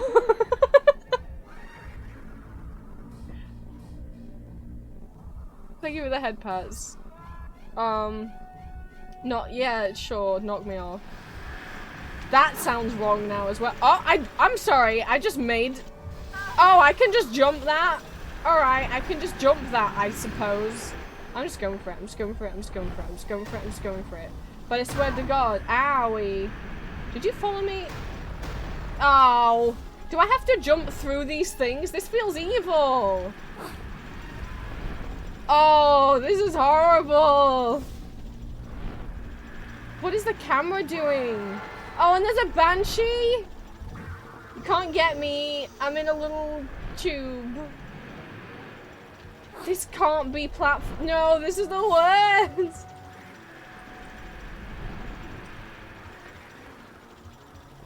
Oh, this is the worst idea of platforming ever. That banshee's not there, right? Jesus Christ, this sucks. Can you get him, please? Thank you. Is he dead? Not yet. Please don't bomb me. Oh, I asked you not. But I said please. Please. No! No! No, and the water kills me. Why does it? Oh, I guess it's not. Oh, well, I might as well just let it then. Okay, well, note to self, that's bad water. I'm gonna load from here.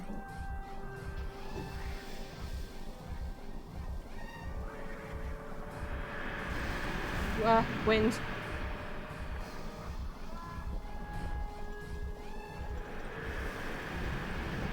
Weapon, come back in my hands. Weapon, come back in my hands. Weapon, come back in my hands.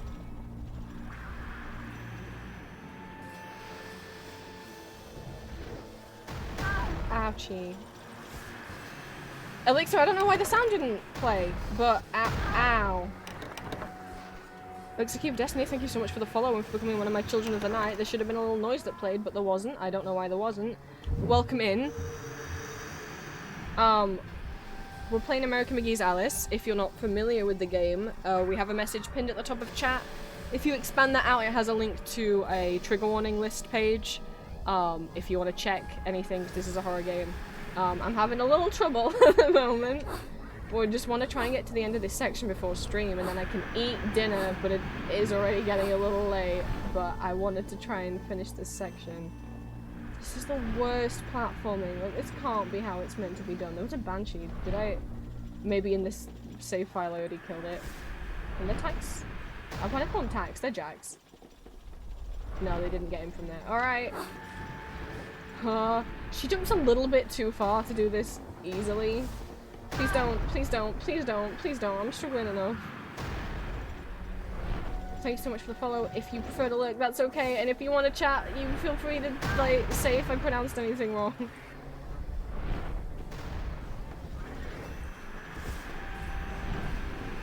I don't think any of them got to him. Oh, a couple did. Or maybe they didn't. Oh, he's dead. Okay. Now we can just focus on this. This is horrible. Why did they think they could pull off visual pipes? I don't know. Oh, my motion sickness. Oh, my motion sickness. Ha! Oh. Okay. I'm gonna save while I'm in the pipe. Right, easy, Alice. Easy does it. Easy does it. And we shall save. Oh. Oh, we're at the Tweedle Dumbles. Look, Tom, it's what's the name from the neurotics ward. Nurse's favorite lunatic. So what you see in the second game, in Man's Returns, is that these guys are also representative of two of the people who actually worked in the real asylum that she attended in London, who were abusive. You got anything to eat? Doubt it. She never finishes the grub at the asylum. If she had any meat on her, she'd make a delectable dish. Despicable, grotesque, and smelly louts. I'll fill your bellies, all right. You tell them, The bigger Alex. they are, the harder they fall. Thanks, Trish. You said that Spare me earlier. the platitude. Do you have any useful advice? Use their size against them. What does that really mean, though? Oh, and it's fight time.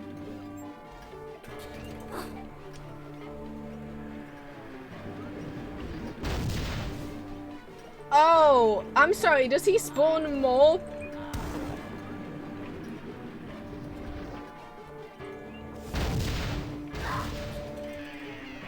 Oh, I'm down a lot in health.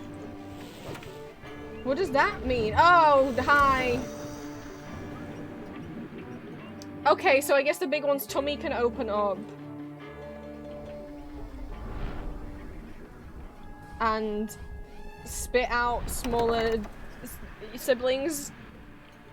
Look, Tom, Okay, I should save after this so I don't have to do this cutscene. Nurse's favorite lunatic. And then if once we beat this yeah? boss, that's the end of Scrawny, stream. ain't she? Who let her out then? They'll blame us most likely. She'll need more medicine. Strong medicine. She got anything Should I to still be eat? smashing the Doubt clocks, it. do you think? She never finishes Cheshire I the didn't grub say at the to, he just said asylum. use the size If against she had any them. meat What does on that her, she'd make a mean? delectable dish. Despicable, Topple the big one grotesque, and smelly over louts. into the I'll little fill one? your bellies, all right. The bigger they are, the harder they fall. Spare me the platitude. Do you have any useful advice? Use their size against them. Cheshire, I don't know what that means. Okay, immediately we're gonna save so I don't have to keep doing that cutscene. Okay, and I'm gonna jack in the box. And I'm gonna run away. Oh, he's definitely on fire.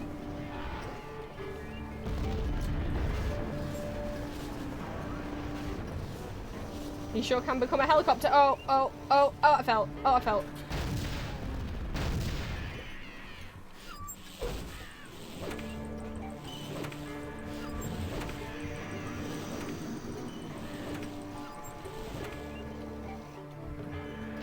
Owie, owie, owie, owie. Jack in the box, jack in the box, jack in the box.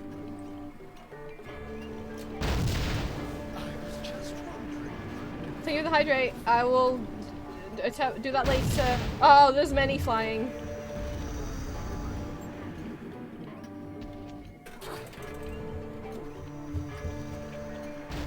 Oh, Alice, don't get set on fire, I swear to God. I won't be happy with you. Where's the Jags? Give me the Jags. Ouchie.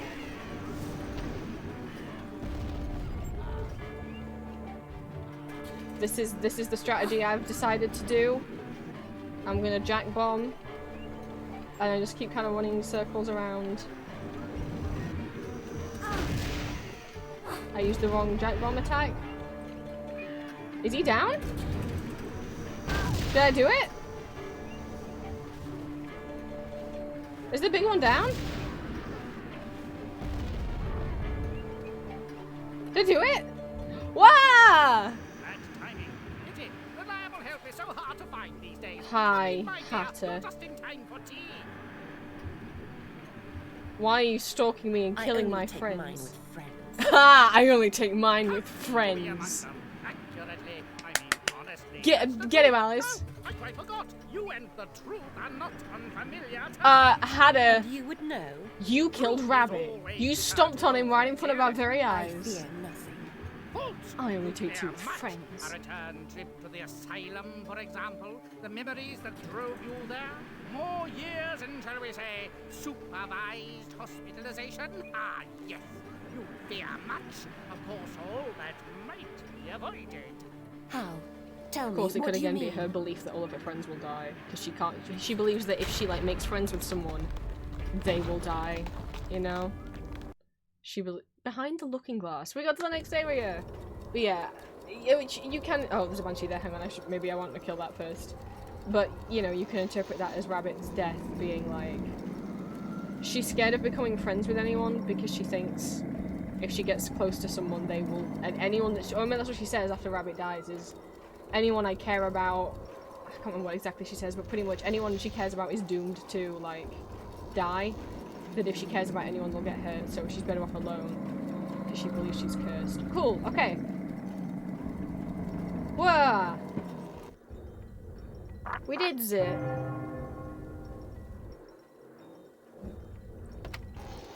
Yay! We're over here now. We're in Hatterland. Which the Hatter's Domain is a place that you see in Manus Returns, so this is what it looks like now.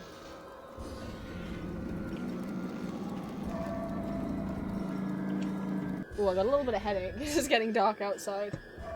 Wow! 2 bosses in one stream. Look at me go! I can almost pretend to be a gamer.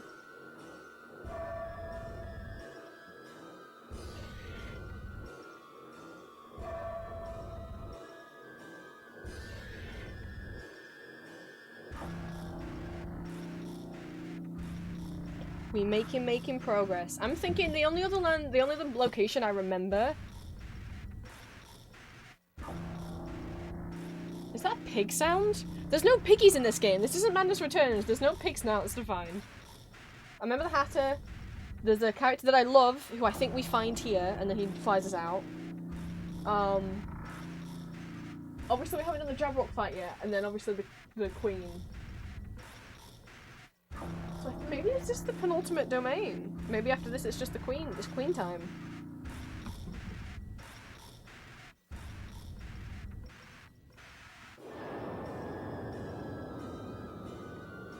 So, thank you for joining me on stream. 2 bosses. Woot woot woot. Let's see who else is live.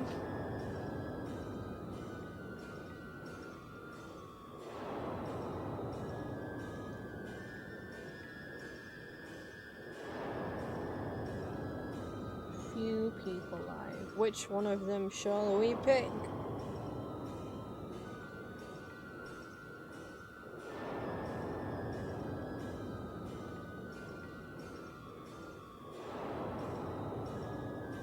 Let's see how long they've been streaming for, so we don't pick someone who might be ending stream.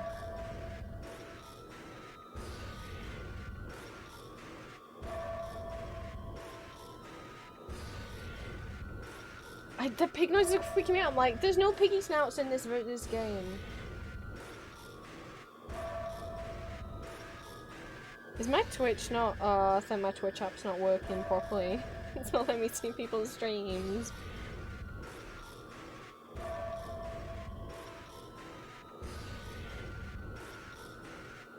Slugathon? What does that mean? Let's raid Sluggy. Let's raid Sluggy. If you guys would come along with me, even if you also have to go, it would mean a lot if you could at least hop along for the raid. It helps me out and the person who I'm raiding. So let me leave the game. Goodbye, Hatter. Switcheroo over here. If you guys would join me along for a raid, that would really mean a lot. Thank you for sticking with me with stream. This is the first time not doing drawing on a Saturday. So thank you guys, you few who've stuck around and rambled with me. And, thank you for the 500 followers. I know I talked about that yesterday, but I am working on planning the subathon. I'll try and get some goals up that hopefully people look forward to. I'll definitely have some giveaways in there. And, I will see you guys on Friday. Hopefully I'll be alright. I got dental surgery on Tuesday. So that's time to recover.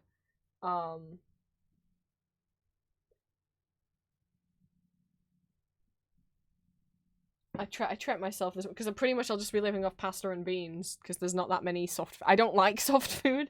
There's not many soft foods that I like, so that's pretty much my options. But this morning I went and got myself a bunch of yogurt and a couple of these little like chocolatey yogurt things. That's my treat for myself. I'm not normally one who likes kind of pudding yogurt textured things, but I'm not allowed to eat anything else for a bit. So, hopefully that'll be it. What a dessert. Well, see you guys on I should see you guys on Friday. Everything hopefully will go fine. For more Alice, I suppose. Let's confront Hatter. I like Alice's like, I only have tea with friends. Tell him, Alice. You're not our friend anymore, Hatter. Friendship with Hatter ended.